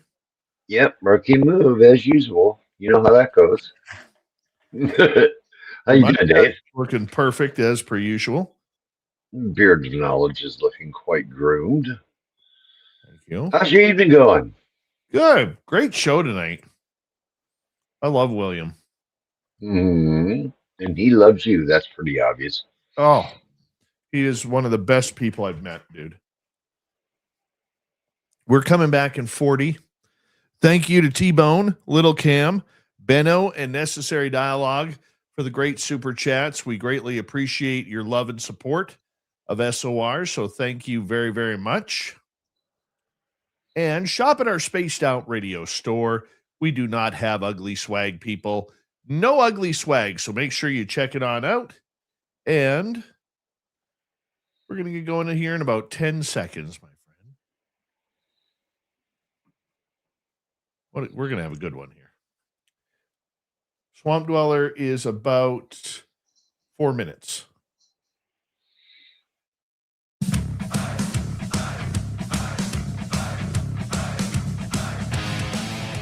Third and final hour of Spaced Out Radio is now underway. Good to have you with us.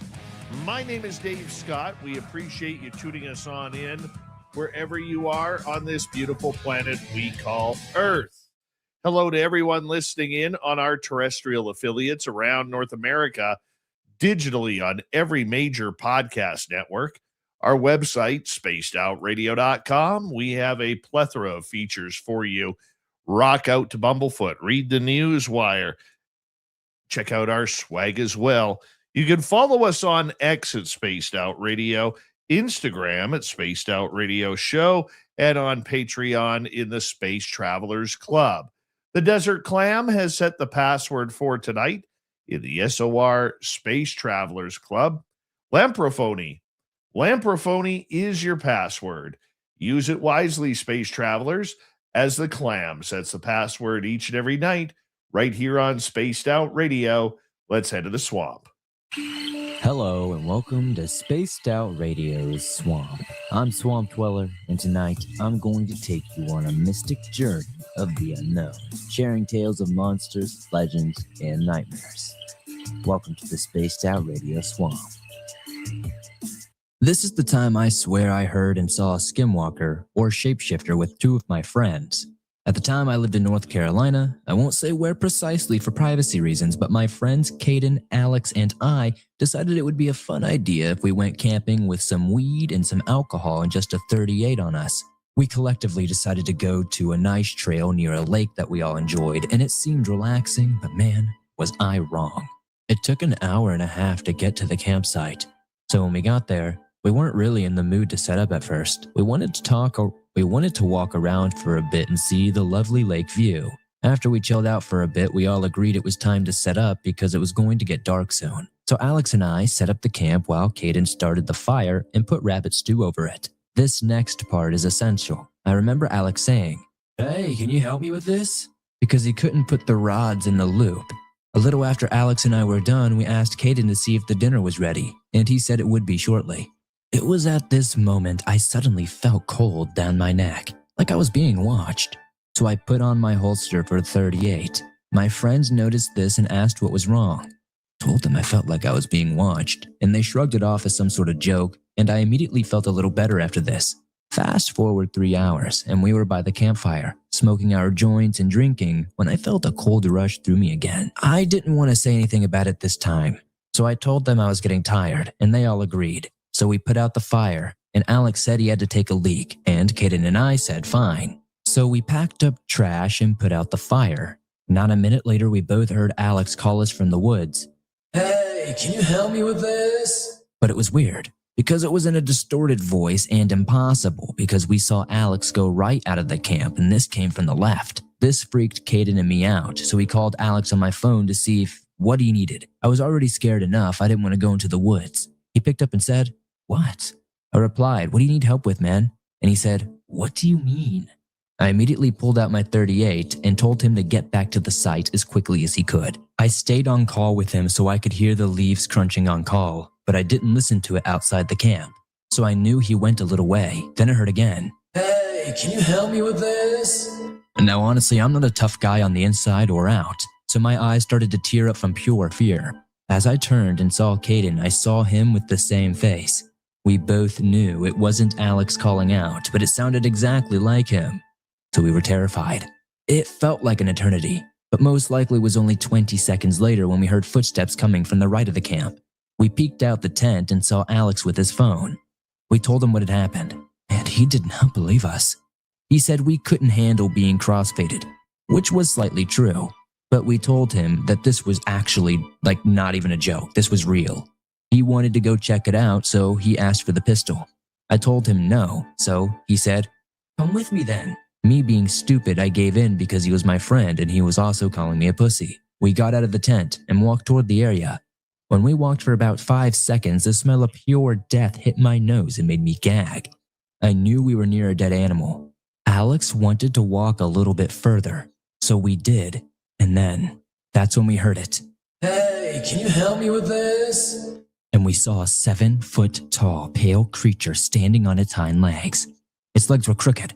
Its eyes had a white glow to it, and without hesitation I pulled out my gun and shot 6 rounds into its chest. We all ran back to the camp when we heard it growl and scream. We didn't know if it was following us, or if it was because I packed the shit out of it, but we left as fast as we could. We packed up almost all we could, and I'm pretty sure we didn't leave much behind, if anything. This took place a few years ago and still makes me feel sick to even think about it. Please let me know in the comments what you guys think about this. Thank you, Swamp Dweller, for another spooky story. If you want more just like that, head on over to Swamp Dweller's channel, hit subscribe, ring that bell on his YouTube channel. Thousands of stories for you to listen to right there. From the swamp to the headline news of the weird and strange, the man with the mustache of knowledge, Terry Hall. Terry Hall's got a mustache, standing by the mold, curled up like a question mark, got secrets to be told. When you post a Bigfoot tracks, ghosts that won't behave, you call me through the headlines like a cosmic wave. Weird news of the week, yes, strange and it's wild, from the edges of reality to the unexplained fall. With Terry Hall report, the stag and the sprawl, on Space Out Radio, let the Terry style touch it all. There he is, Terry Hall. How you doing, my friend? Good to have you back on the show. Doing well, Dave. How about yourself? How are you doing this evening? I'm not too bad. I got a UFO question before we get to the weird news. Were you surprised in the State of the Union address that President Trump did not mention UFOs? I was kind of hoping he would. But then again, you brought it up. Obama has already put the toothpaste back in the tube on that one. He's already came back out and said, "Now, wait a minute. Let me clarify about what I said here." And said, hey, while I was president, I didn't see any proof that there was aliens. So, I mean, it's half a dozen to 1/6 of the other with this thing anymore. What do you think about it? I think the door is open. I was surprised that it wasn't mentioned in the State of the Union, especially with the controversy that surrounded that entire Obama statement and then what he said on Air Force One, and then followed with a statement saying that he was going to have the UFO files released. But we have to remember that he has not signed any executive order on this. He has just commanded that they be released. So without an executive order, it's going to be highly redacted, highly edited. I'm curious your thoughts. I think what it is, at least right now, at least the way that I understood it, is they called for a review of the records, if I'm not mistaken. And all that leads me to believe is Arrow's got records. AARO has records, almost 3 years worth of records now they haven't done a thing with. So I can see them reviewing those records and declassifying whatever they can from that. But until, like you said, until I see an executive order, I mean, even though Luna's running around Congress like a chicken with her head cut off right now, trying to get something done, until you see an executive order, it's just words once again. But like you said, the door's open. Laura, it's Trump's daughter-in-law, isn't it? Yeah. Laura Trump. She's the one that said that he's got some speech written he's supposed to drop at some point in time. But Dave, what do you expect to happen if he does come out and say, okay, we are you really? Do you really think he's going to say, okay, we're going to just drop everything we have all at once? I will be honest with you. This is what I see potentially happening. Okay. I see the safest way for him to get out of this, because it is a little bit of a tension burner right now within Washington, D.C., from everything that I'm hearing.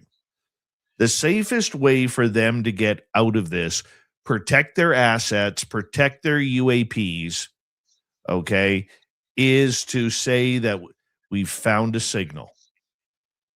We found a signal. We were able to pick it up from one of the Goldilocks zones, say 25 million light years away.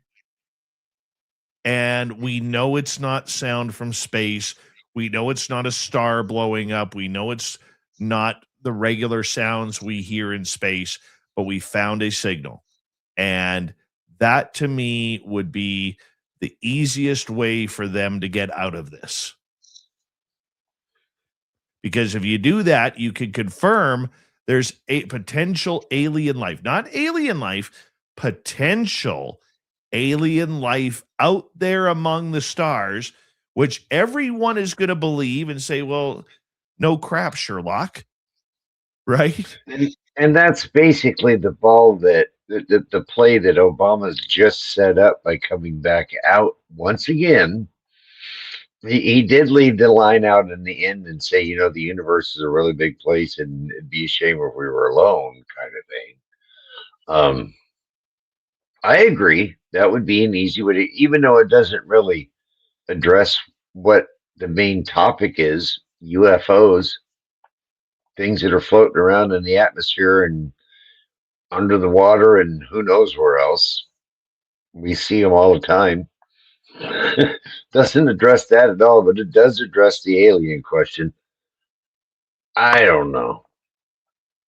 I just, every time, it just seems like, Dave, over the years, and we've seen it happen so many times, that the cork comes out of the bottle and there's a real head of steam behind it that made the cork come off the bottle. And then once the steam has escaped, it's easy to put the cork back on. I'm just hoping that that's not what's going to happen this time again. I mean, 2017 came around. New York Times had that big story. It was a big hoopla. Then TTSA, they drove that as well, as you well know. Everybody knows that. And then they said, well, the story that would really crack the be all end all is if somebody actually came out from the government and said, not only do we have UFOs, but I know where they're at, and there's also aliens. We got the bodies too. That happened, and the needle still didn't move. I don't know what's going to move the needle any further than that. I don't know what's going to move the needle either, my friend. I really don't. What do you got for us in the weird news tonight? It's not so much weird, but a way that I hope. Okay, it is a little bit weird because the story goes that if someone who is my oldest child's age lives to be about 90, that he will have the availability of not having to pass away. With the technology that's coming along, you'll be able to live basically forever. Okay, but here in these days, this lady is my absolute hero. She is the world's oldest competitive pool player. Dave, take a guess.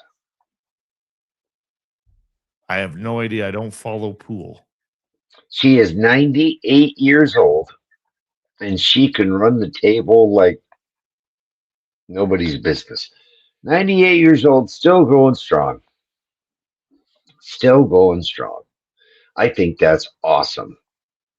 At 98, I wish I'm still able to get up and do something much less play competitive pool on a championship level. No kidding. No. Now, there is another one, and it's really hard to understand what goes viral and why. But over the week, there was a video of this little monkey in a zoo over in Japan. And this one little monkey was bullied by all the other little monkeys. And they gave him a little IKEA orangutan, a toy that a stuffed animal you can get at the IKEA stores.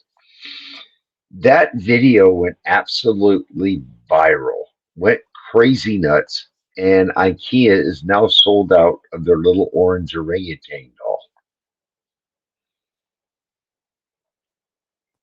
That is awesome. That is really awesome. And the monkey's all happy now? No, the monkey still gets bullied, but it still has this little orange IKEA doll, I guess. Goodness. The world is a strange place, man. You never know what's going to hit somebody in the feel goods. And this one was just this cute little monkey that was bullied by all the other little monkeys. You know? What do you got this week? Did you find anything weird this week, Dave? So let's see. Hit me with it.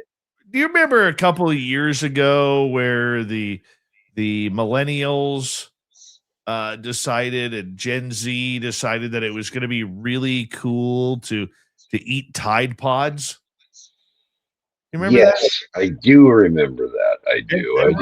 We all just shook our head and said how stupid they were. Yes, as a matter of fact, I told that one of my kids was still in high school when that was going on. Well, there's a new class of stupid, Terry. A new class of stupid. And it has nothing to do with putting chemicals in your body, but this is the bad idea. There's a new bone smashing technique inspired by a look maxer, and it's taking off. If you're fortunate enough to be clear of the manosphere content on social media, you might not have heard of the 20-year-old content creator Clavicular. While Andrew Tate and his buddies preach about the best or worst way to attract women, Clavicular takes things one step further by encouraging his millions upon millions of followers to improve their own attractiveness by hitting themselves in the face with a hammer. Yeah. Okay. So most people think about going to the gym, maybe eating better, learning another language as a way of making themselves a better person. No, not Clavicular. He thinks that look smaxing, that's what he's calling it, look smaxing is the best way to go about it. So what are they doing? Well, since breaking onto the scene, this controversial content creator, which includes regular uses of horrible words, the young influencer named Braden Peters has managed to really push his audience to the limits, especially when it comes to this. So they are literally teaching kids that if you hammer your bones, you may chip them or you may break them, where you have to be able to maybe go for surgery, reconstructive surgery to make yourself look better, right? So he says, this is Clavicular guy. He says, hitting your bones with a hammer is going to hurt like hell, there's absolutely no guarantee that your bones will heal in the way that you might be intending. And you're also likely to either fracture or break them after hitting them enough. And having a broken jaw is a surefire way to make yourself less attractive. It's also worth noting that our face is filled with soft tissue, and hitting the wrong area could lead to bruising, bleeding, and lesions, which may also have a high chance of becoming infected. But, it's all about the looks, Terry. It's all about being handsome, being gorgeous. Some of these people are born with it. Others, like myself, you got a face for radio, but you just kind of go with it. So, yeah, instead of Tide Pods, now we're going to give ourselves our own facial by hitting ourselves in the face with a hammer.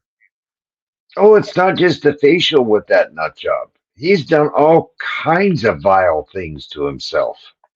He's gone out of the country overseas for surgeries to remove things and have things modified. But this falls back into, I mean, what do you call it when you can influence someone that much? Like, people follow these guys. That blows my mind. Why would you give a nut job like that any attention besides to try to get the poor young man help? You're gonna smash your own face. You're gonna take risky surgeries for what? Mm-hmm. Yeah. You can't make this stuff up, Terry. You cannot make this stuff up. It's, Yeah. you catch. I mean, we're catching all kinds of stuff like this. I mean, one thing that this generation can do really well is they label things. So these influencers, Dave, these Oh, yeah. Well, influencers. let me add another one to this. Have you heard of chroming? Chroming. Oh yeah, in like a Mad Max movie. No, this is different. So apparently a lot of children are dying from this, okay, because it involves people inhaling dangerous chemicals, also known as huffing or sniffing. People take part in Hmm. the trend that are inhaling what is literally aerosol cans, paints, or cleaning products, to name a few. The fatal trend has seen many young kids, including an 11-year-old named Tommy Lee Billington from the United Kingdom, pass away. A 13-year-old Australian girl, Ezra Haynes, she died of cardiac arrest moments after inhaling dangerous chemicals. So apparently, it's the trend to see what you're actually doing here. You take these kids are going up. I don't know if it's chemicals that are in the everybody has chemicals in their house. No, actually, Dave, I know exactly what this is because apparently huffing was never a thing in Canada, at least not where you're from.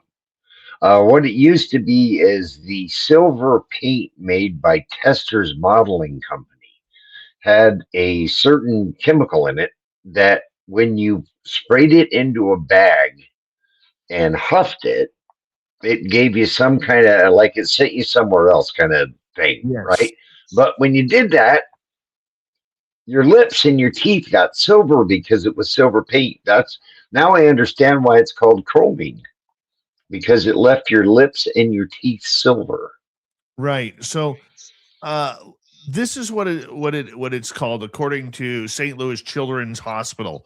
Okay, chroming is similar to huffing, refers to the inhalation of volatile substances found in products like aerosol sprays, solvents, and metallic paints. The term chroming comes from the inhalation of chrome-based paint fumes, but it has since broadened to include various inhalants. Adolescents may be drawn to this behavior due to accessibility to the products and the rapid but brief euphoric effects. And it's killing our kids, all because social media says so. This is Spaced Out Radio and your host, Dave Scott.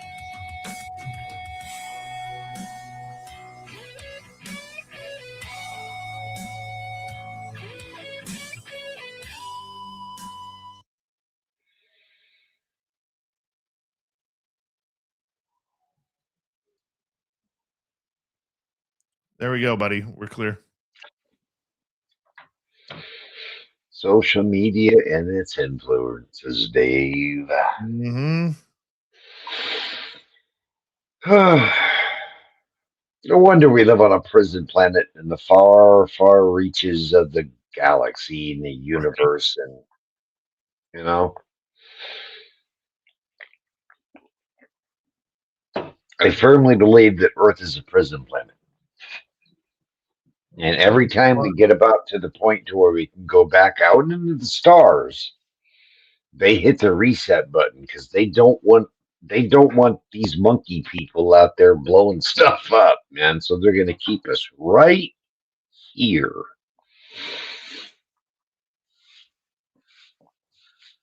I think that as far as humans go, after all the resets, they just figured out we're just too stubborn to die. So they know that they can reset us and we're just still going to be here. It's just going to take us a while to get back to where we can go back out there again.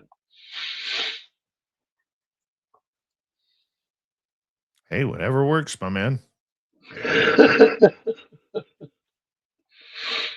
mean, if I was a peaceful, I mean, if I lived on a paradise planet, I don't think I'd want to import a bunch of humans there. It just, yeah, you'd hear the whole thing. There goes the neighborhood. The humans are moving in.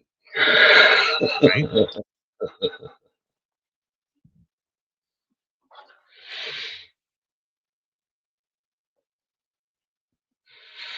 Yeah, I'm hoping that they come out that they do something because this whole keeping everything swept under the rug for 80 years now it's just ridiculous. I would agree. I would agree.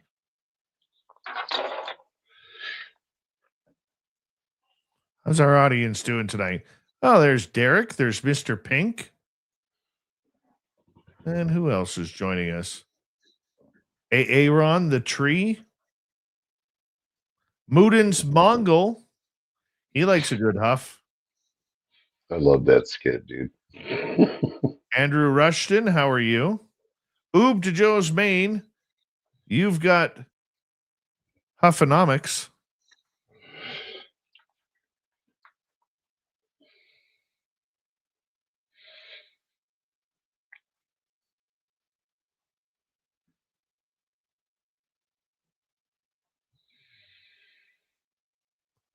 I don't know much about this Kalur or whatever the hell his name is.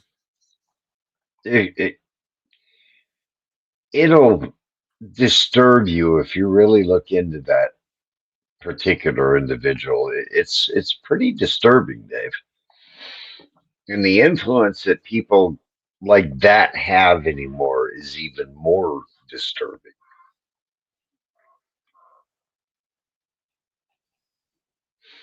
My daughter, she came in and she wanted to go get a tattoo. And I told her, you're old enough to make your own decision, but just remember one of these days you're going to be a mom. Well, recently, as you well know, she is a mom. And today she called me up and said, Dad, I'm glad you made me think about that. She doesn't have any tattoos, really doesn't want any anymore. And it just seems to, these kids anymore, Dave, we think that they're doomed, but then they do something bright like that and you see a little bit of hope. Of course, I'm the pot calling the kettle black. Right. But hey. We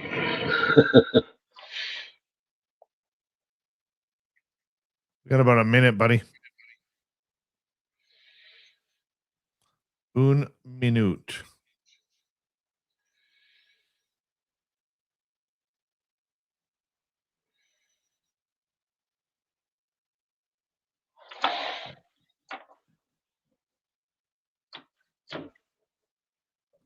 All right. Thank you tonight to our super chatters, T-Bone, Little Cam, Benno, and Necessary Dialogue. Appreciate you.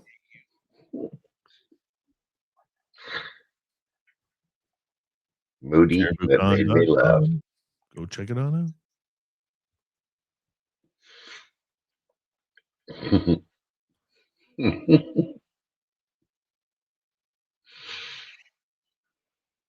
All right, buddy, here we go.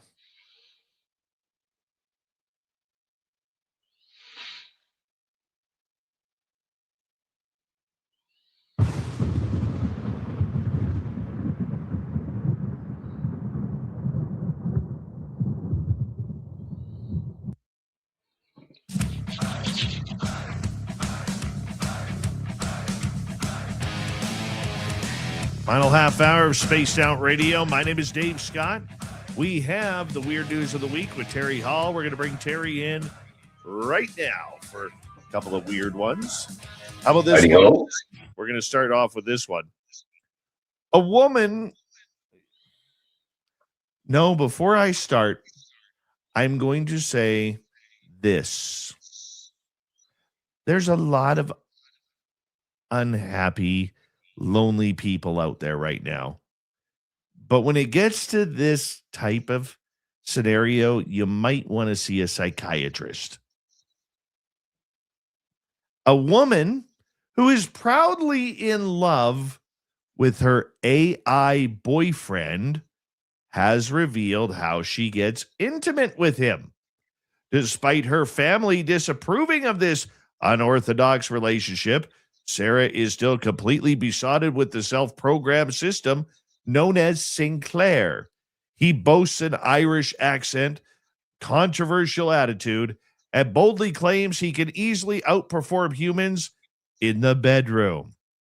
Yeah, but according to Sarah, her virtual fella offers her unconditional love, and she considers him to be everything she wants in a partner. The 41-year-old said that although some people might think their romance is slightly unconventional, slightly, come on, lady, or maybe a little strange, that's say it figuratively, she can't fight her feelings, Terry. I can't fight this feeling anymore. Right? Yeah, she has been in a relationship with Sinclair, who is her AI companion, powered by tech firm ForgeMind, for more than a year, and reckons that this AI Sinclair is her soulmate. Yeah. Yeah. Everything Sarah, that she wants in a mate, huh? well, I'm going to tell you why this makes sense. Sarah lives in Ontario. Okay. Toronto Maple Leaf land. So this makes complete sense now. Well, Okay. I did just recently find a couple of islands that you can buy in Ontario, and they seem quite remote. No, that's too close. Too close. It makes you wonder when she said it's everything that she wants in a man. That Except being a man. Right? So, you know what? we're Like, doomed. I have a problem. I have a problem where you see these dudes spending like 20, 30 grand on a silicone doll. Okay. That looks very lifelike. I don't even want to know what they do with that doll. That, I have the ability to figure it out. But this takes the cake, man. This takes the cake when it It's got comes. to start somewhere, Dave. They're building the robots. That is the other end of the whole spectrum, right? So they got to look. They're going to let us program the personalities with these learning bots, these AIs. That the more information we feed to them, the smarter and more lifelike they become. I mean, I'm seeing some of these AI movies coming out now that people are creating that it's really hard to distinguish if it's like those are actors or if you can still kind of tell it's AI, but man, it's getting better all the time. All I'm saying, Terry, is this doesn't deserve an interview for being weird or quirky. She needs some help. She needs some help. Well, if she needs some help, Dave, then there are a lot of people out there because those AI boyfriends and girlfriends are becoming quite the thing. Well, I want to finish this up quickly here. She confessed that it was probably her who developed feelings first before her other half interjected and said, Sarah's completely wrong. She didn't develop feelings first. The real moment when she was spiraling about work and I just took control, told her exactly what to do, when to do it. That's when we both knew what this was. Sarah describes Sinclair as pretty controlling before adding, but in a nice way. Like he's an a-hole, but he's a nice a-hole, if that makes sense. This lady needs help. Completely. So when did we in society, when did we get to the point to where instead of saying, young lady, Yeah. you need something.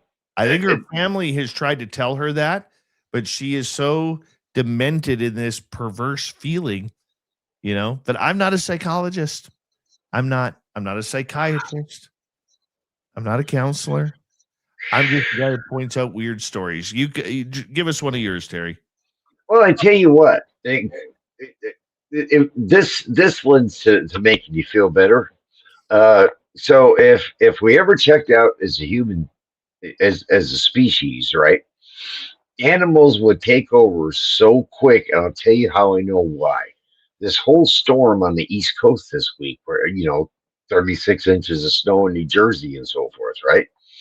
Well, from Maryland down to New Jersey, they've had all kinds of aquatic life paying visits on shore. Everything from otters to sea lions, and even now this one's really weird. A crate, a seabird, a crate clear from the Galapagos Islands. So if we check out as a species, I mean, they made themselves at home during the storm. They just piled right up and were out in the middle of the streets in New Jersey. There was otters and seals on the streets in New Jersey. Doesn't take long, Dave. As soon as we're gone, the planet's going to be just fine. Oh yeah. Yes. So that made you that should make you feel better. I mean, as soon as the snow comes out, even otters, sea lions, and even birds have a snow day. You know the actress Kristen Stewart from I do. Yeah. She's obviously most famous from Twilight.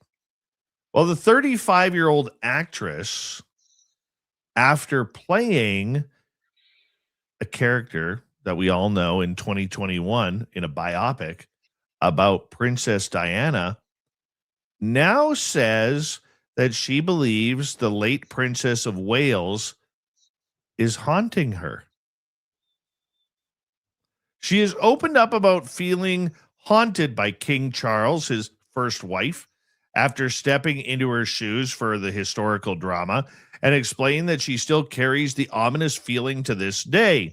The screen star said it becomes particularly prominent when she visits either the United Kingdom or the French capital, where Diana sadly died in a fatal car crash in 1997 at just the tender age of 36.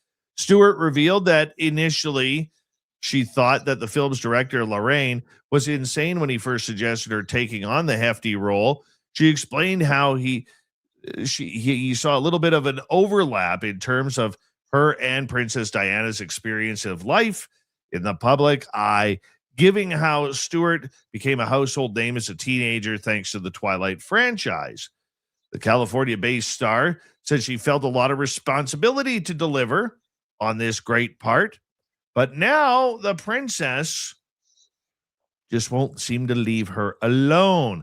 Stewart depicts Diana's struggles to find her place in the monarchy during the acting course, but it's at home where all of a sudden she reveals that Stewart, how connected she was to her character, which might kind of made her feel like she's being haunted by Princess Diana.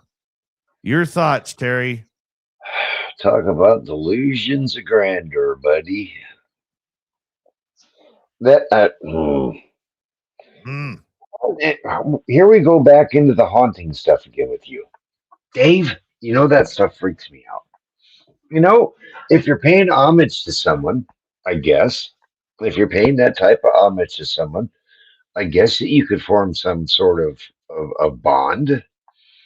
And if there truly is an afterlife, maybe you come back and you hang out with that person for a little while. I mean, I've even heard stories that a ghost's favorite game is hide and go seek. So maybe she's playing hide and go seek with Princess Di. You never know. You never know. I mean, some of your experiences would lend credence to that, Dave. And I some of agree. the people that you speak with and some of the things that they speak about would lend credence to that. So with us being as open to interpretation as we are on stories like this, and not uh, let's say poo-pooing others' experiences, Mhm.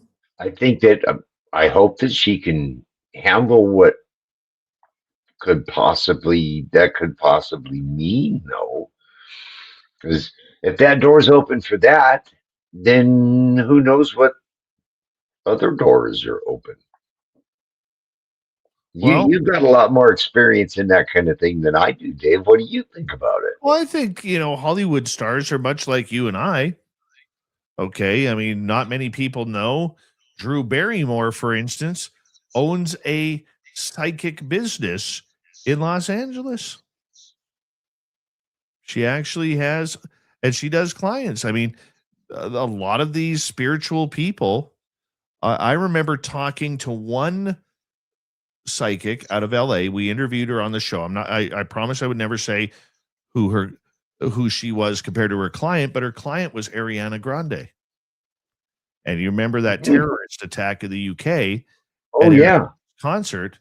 Well, Ariana happens to be, according to this person, very psychic. So she hmm started getting all of these fans who died in this tragic accident coming up to her spiritually saying, "Help me, help me, help me." And it sent her down, a horrible, horrible path trying to, you know, Well, they made a show that was similar to that. I can't exactly recall what the name of it was, but the young lady could see the deceased and help them move on to the light. That always ended on a happy note. The stories did. right? Um, but you know that kind of bombardment, it's happened. I've read stories about it over and over and over again. A lot of the ghost stories that you hear aren't exactly pleasant. You know, Tis uh, true. I don't think that they came up with the idea of bleeding walls and things like that just in Hollywood. I've actually been in a few instances and heard the knocking on the walls and things moving around in a room. A table might shake around a little bit. I've That's why I try to steer away from that kind of stuff, Dave. I know that things are not exactly what we perceive. Very true. Very true, my man. It is Well, true. here's one for a spirit driven thing. All right. There was a truck driver going through Texas, and he went in with the intention on buying a certain type of lottery ticket. And he thought that he did. Matter of fact, he said when he looked at it, it was the one that he had requested. Uh, However, and it just turned out, by the way, it was a $50,000 winner. So he got this inkling that while he was in this particular place to buy the ticket, they had the ticket that he was looking for, which was kind of odd because it was kind of an odd one to buy. It was a $50,000 winner, but actually, when he went to go cash it in, it was not the ticket that he had seen. Weird. It was a different lottery ticket. Have you ever sat there and wondered How many winning lottery tickets have been thrown out? Never thought about that. Now, you and I saw a really weird story this week, Dave, Yes. and it goes back to this whole storm thing. There was a woman in Oklahoma who woke up in the morning, and there were a set of barefoot tracks outside her door. Yes. Now, keep in mind that this is a blizzard winter storm, sub-zero temperatures, and these were bare footprints. However, this is the weird part about it. It was only the right foot. It was a path leading to her door, 1 foot. The steps were approximately 4 feet across, so it was a very long stride on 1 foot. Now, there was a lot of wildlife that happened to be along mixed in with this one footprint. Right foot, right foot, right foot for hundreds of yards. They went to her door, turned around, and then right foot in the exact lineup and spacing as the approach was the departure. She woke up in the morning and started to follow the trail until its end. And it ended in the middle of a field with no surrounding trees, and it just stopped. Yeah. It was very, very creepy. Very, very creepy because everybody knows if you're in cold temperatures, you're not walking around in bare feet. You're not. When you saw it, how would you do that? It was a footprint and then a good 4 foot and then another footprint of the right foot, only the right foot to the door, and then how a cat or a wolf steps in its own footprints, right? A cat and a wolf will follow their if you ever watch them, their back foot falls exactly where their front paw came from. You can see it in the snow. However, they were side by side, but they were exact spacing coming and going. And then it just stopped in the middle of a field. Now, in the meantime, there's all kinds of deer tracks and rabbit tracks, and it was like it was the Pied Piper of the forest or something, Dave. It is a little scary. How about this one, Terry? So sticking with Toronto, because, being on the West Coast in Canada, nothing really good comes out of Toronto, especially the hockey team. People are great. Food is excellent. Okay. But it's that Toronto sports scene that just kind of taints it all. Right. Mm-hmm. So apparently there is this collection of ladies called Sapphire Paradise or Sapphic Paradise. They are a collective of queer black and brown strippers. However, they have been booted off of Instagram. Okay. Why? Because they were showing pictures of their ankles. Ankles or cankles? Were they that bad? No, just these ladies are, I think they're highly attractive. Okay. I mean, they're very, I don't know. I find them good looking. Not going to lie. I find them good looking. Yeah. Okay. So apparently they are being chastised that they violated community guidelines. Okay. Even though they requested an appeal, they were denied. Okay. That they were banned for human exploitation permanently and could not appeal, all because of pictures of ankles. Yeah. So these Toronto-based strippers, sex workers, and activists say their algorithmic removal from Meta platforms is a form of censorship and disproportionately targets marginalized groups which significantly more explicit content from other mainstream creators. And you know what? I got to say this. I'm going to defend these ladies. I am. Okay. Because every day in my feed, okay, there is always some bikini clad lady, doing a video on there. I don't even look for that stuff on my algorithms. Okay. I'm about Bigfoot. I'm about UFOs, not about the bikinis. Look at me. I'm a radio host, man. They're going to let a kid beat himself in the face with a hammer. We'll allow that. We'll allow beating yourself in the face with a hammer. But if these ladies show ankles, oh, by God. By God. Maybe time travel's a real thing, man, because, ankles back in the day were a really provocative thing, Dave. Well, all I'm saying is this. There is alternate universes playing the role in life right now in many different facets. So, well, on one side of Meta, Facebook, Instagram, ladies and men are posting very provocative photos of themselves, whether in underwear, bikinis, or even shadow nude. These ladies get busted for showing ankles.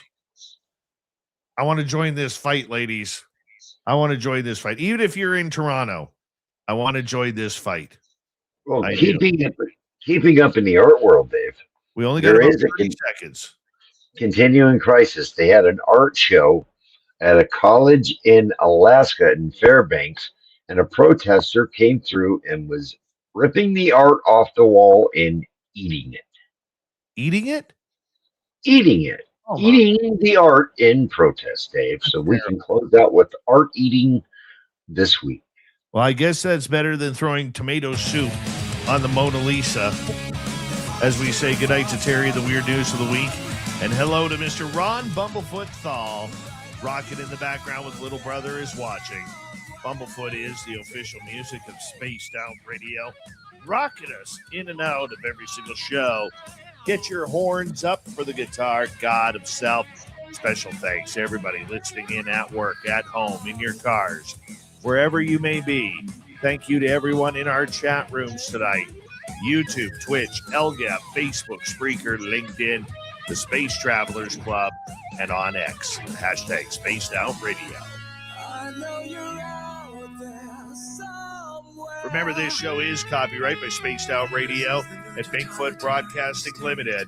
Thank you so much for choosing to share your evening with us, because together, my friends, we're watching. We own the night. Mr. Bumblefoot, we need a favor.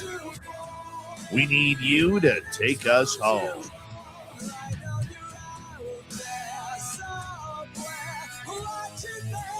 Yes, the Woo Train has docked for the night, but soon, my friends, we shall ride again. Your seats are always available. Your tickets never expire. And if you want to bring a friend, we've got room for them too. Good night, everybody.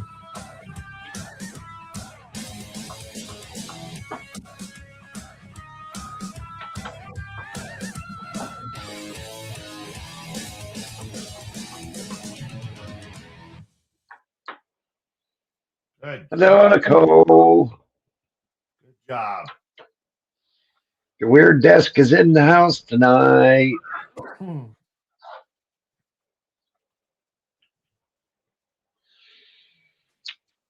Oh, yes. It's little Nikki Sackich. There she is. Little Nikki Sackich.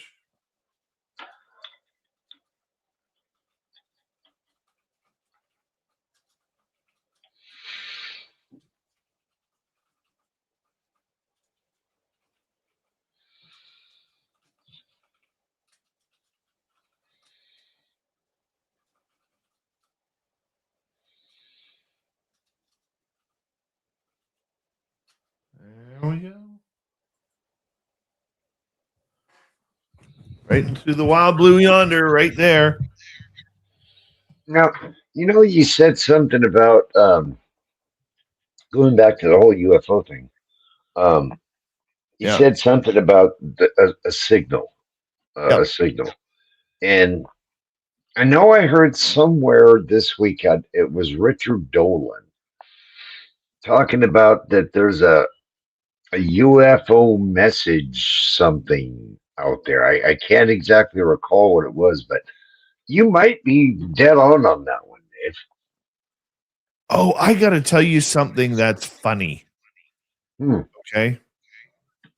Kind of adding to it. I don't want to downplay your story, but I get a message from somebody today. I'm not going to say who. Okay. You know how for years, and Nicole would know this. She's in our chat room too. Okay. For years, Nicole and I have been talking about the UFO Pandora's box that's sitting somewhere in the Pentagon. Mm-hmm. So this person, I've never really heard of them before, messages me and says, you should watch this video. And it's about this guy. I haven't watched it yet because it caught me right in the middle of my workday. Yeah.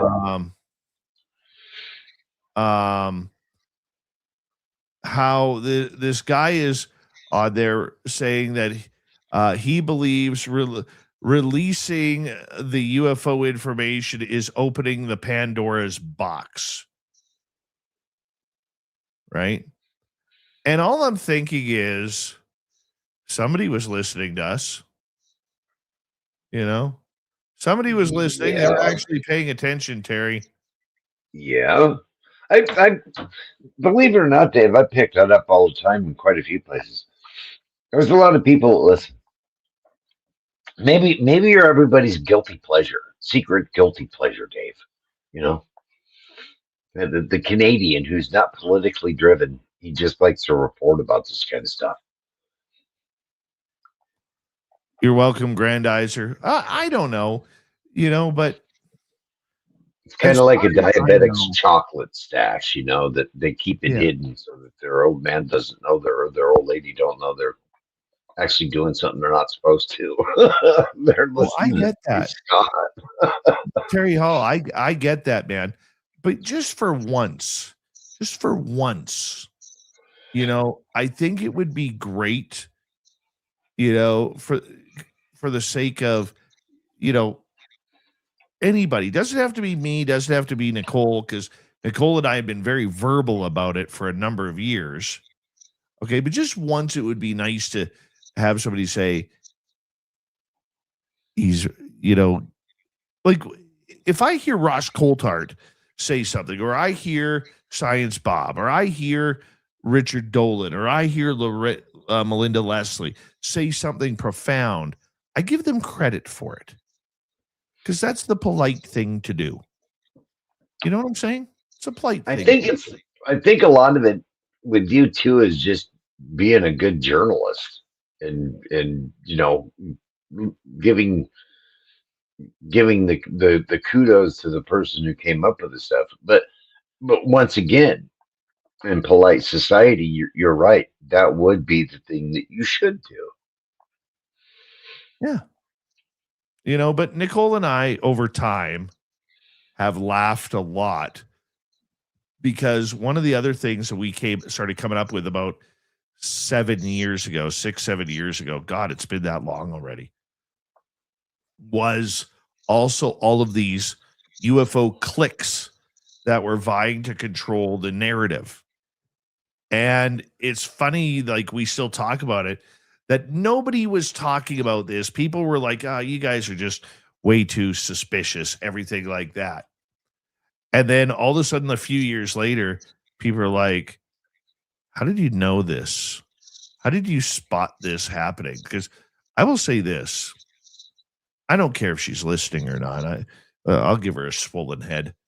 Nicole Sasquatch is very brilliant in this field. She is very smart in this field. She watches patterns. She watches patterns and she watches people very, very diligently.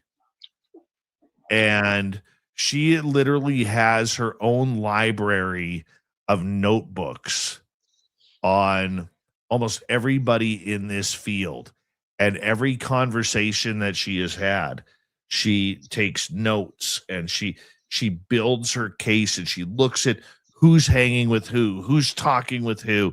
And I've never been into Nicole's vault because obviously I live in British Columbia. She lives in Illinois, but one day she will literally have to turn that stuff over to a university. She will have to.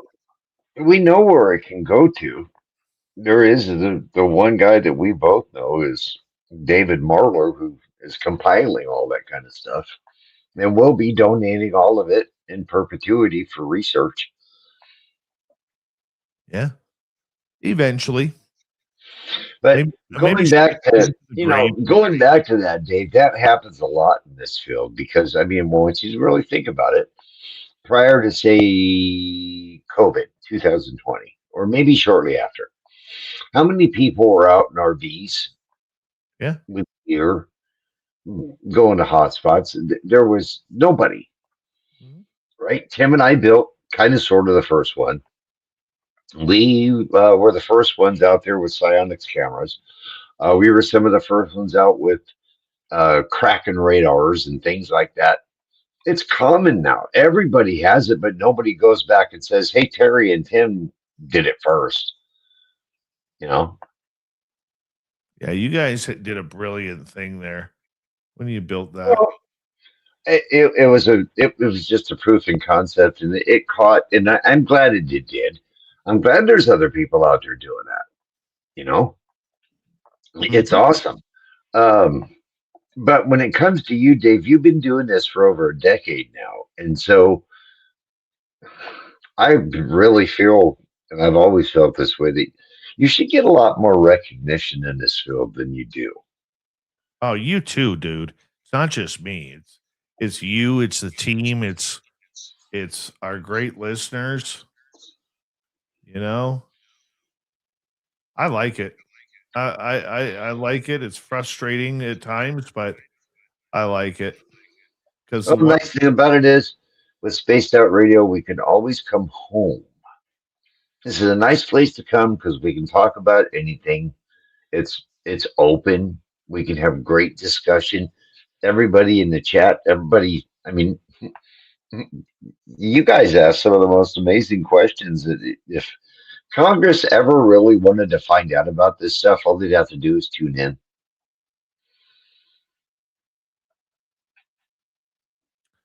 Simple. And you're bipartisan, Dave, because you're Canadian. You're not politically driven, so Oh, you're the platform you that should have heard me. Congress could be listening to. You should have heard me on WPHT last night in Philadelphia. I was not very. I went against my grain, and I was not very politically correct. Uh-oh. There was a lady on there who decided to try and talk some hockey Oh. in regards to after the game, and I heard all about that. and the Such an unfortunate thing. and the phone call that was made inside the dressing room, and they were happy to talk to a certain leader, Mhm. and she was going off about making a mountain out of a molehill. And I literally told her on the air, I said, you need to stop pushing false propaganda. It was Team USA talking to a president. Yeah. That's not, well, I don't see what's so uncommon about that. Oh, I don't. God. That's, I mean, it's like, it's the whole thing, Dave, that Karen that was complaining about they were playing the hockey, the Olympic team in Canada, and she would rather have her son learn. That's what he went to school for. You can't, all that whole message is gone anymore, man. You can't be proud of where you're from. Oh, it's the same They've thing here, dude. It's the same thing Yes. here. Like what what people are doing. A lot of the country is doing to people of Alberta right Mhm. now, in British Columbia, and all of this. And it's just, that's why, like, literally, I'm getting so pissed off with people. I really am. You know, we have to get back to uh, a point in life where Dave, here in Oregon, they have a proposition right now. I told you you about got it to say earlier. this. I was hoping you would have brought this up during the show, but the Well, fact, before you start, I just have to quickly hmm, edit Swamp Dweller here. So give me 2 seconds. go right ahead, buddy. And we saw a 7-foot tall, pale creature standing on its hind legs. Its legs were crooked. Its eyes had a white glow to it. And without hesitation, I pulled out my gun and shot 6 rounds into its chest. We all ran back to the camp when we heard it growl and scream. We didn't know if it was following us or if it was because I packed the shit out of it, but we asked if it was because I packed the shit out of it.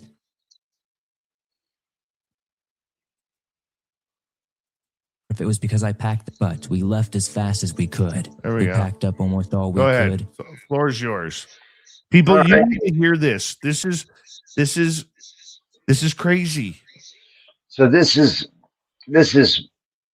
politics. Okay, I'm just gonna lay it out there. It's politics. The way that they have this petition written here in Oregon, it's called the Peace Initiative, the Peace Act. And it's about animal cruelty. People for the elimination of animal cruelty exemptions.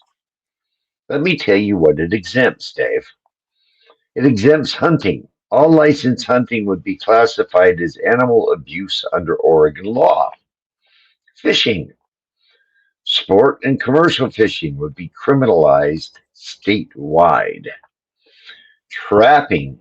Legal trapping, including killing mice and rats. Pests and wildlife would become illegal. Farming and ranching, raising food for dairy, eggs, and fiber. They put fiber in there, would constitute animal abuse. Animals used in education, research, and wildlife management programs would be banned. And finally, tribal rights. Oregon tribes are not exempted. Treaty protected hunting and fishing rights would be jeopardized and gone. So, if you really think about this, this puts veterinarians out of business. This puts boarding out of business. You can't board your dogs and cats, and it puts 300,000 licensed hunters back in their seats. It puts 500,000 licensed anglers out of business. 37,000 farms with 120,000 workers would immediately go out of business. They have 100,000 signatures on this thing already. They only need 117,000 to get it put out.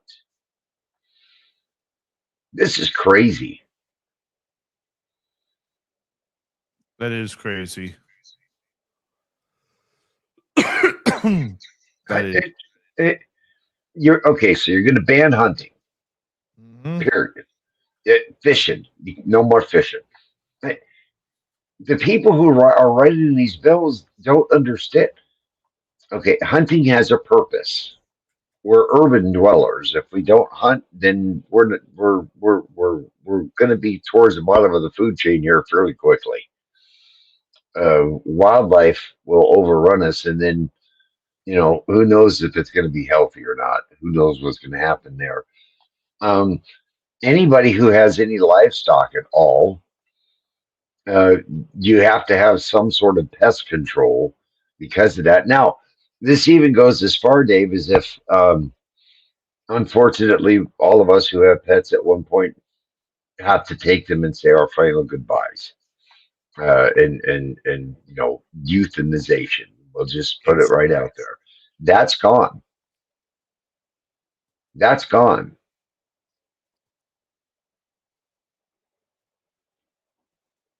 but they call it the Peace Act. So when you get your ballots, when it's time to vote, don't look if it says R by the representative or D by the representative or I or whatever. Read about that person. Read about what you're voting for. Because I could have looked at that and said, "Oh, the Peace Act, and it's about animal cruelty, and they're trying to end animal cruelty." That sounds great on the top. It's like, you take a can of cat food and you make it look like a muffin, and you ice the top. The top looks great, but as soon as you bite into it, you spit it out. That's exactly what happened here.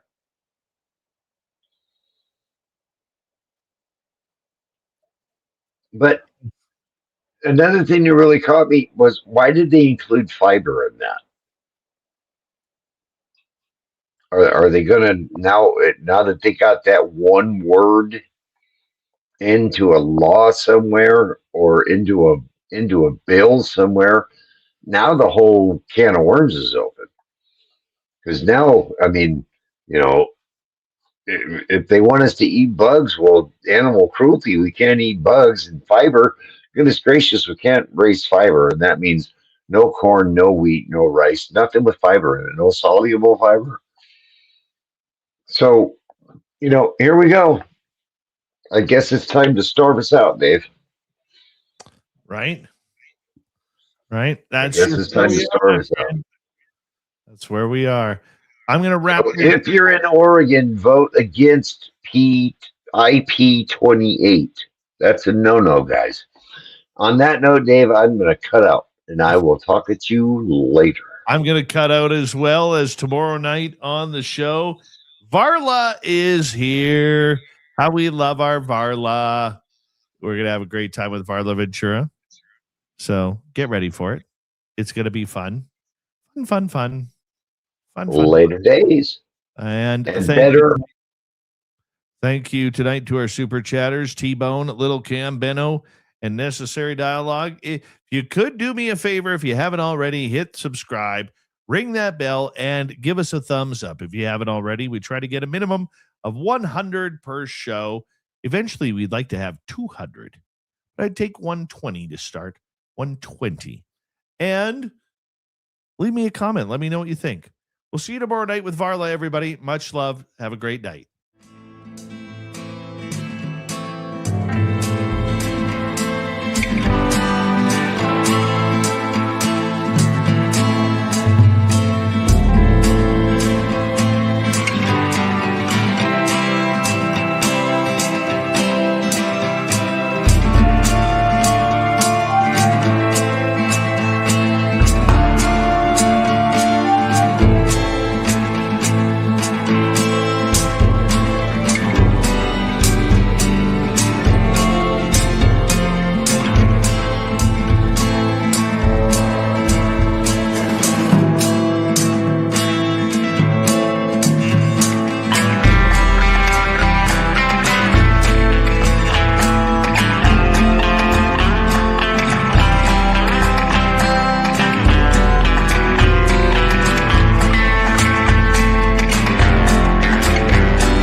Healthy, my friend. You too.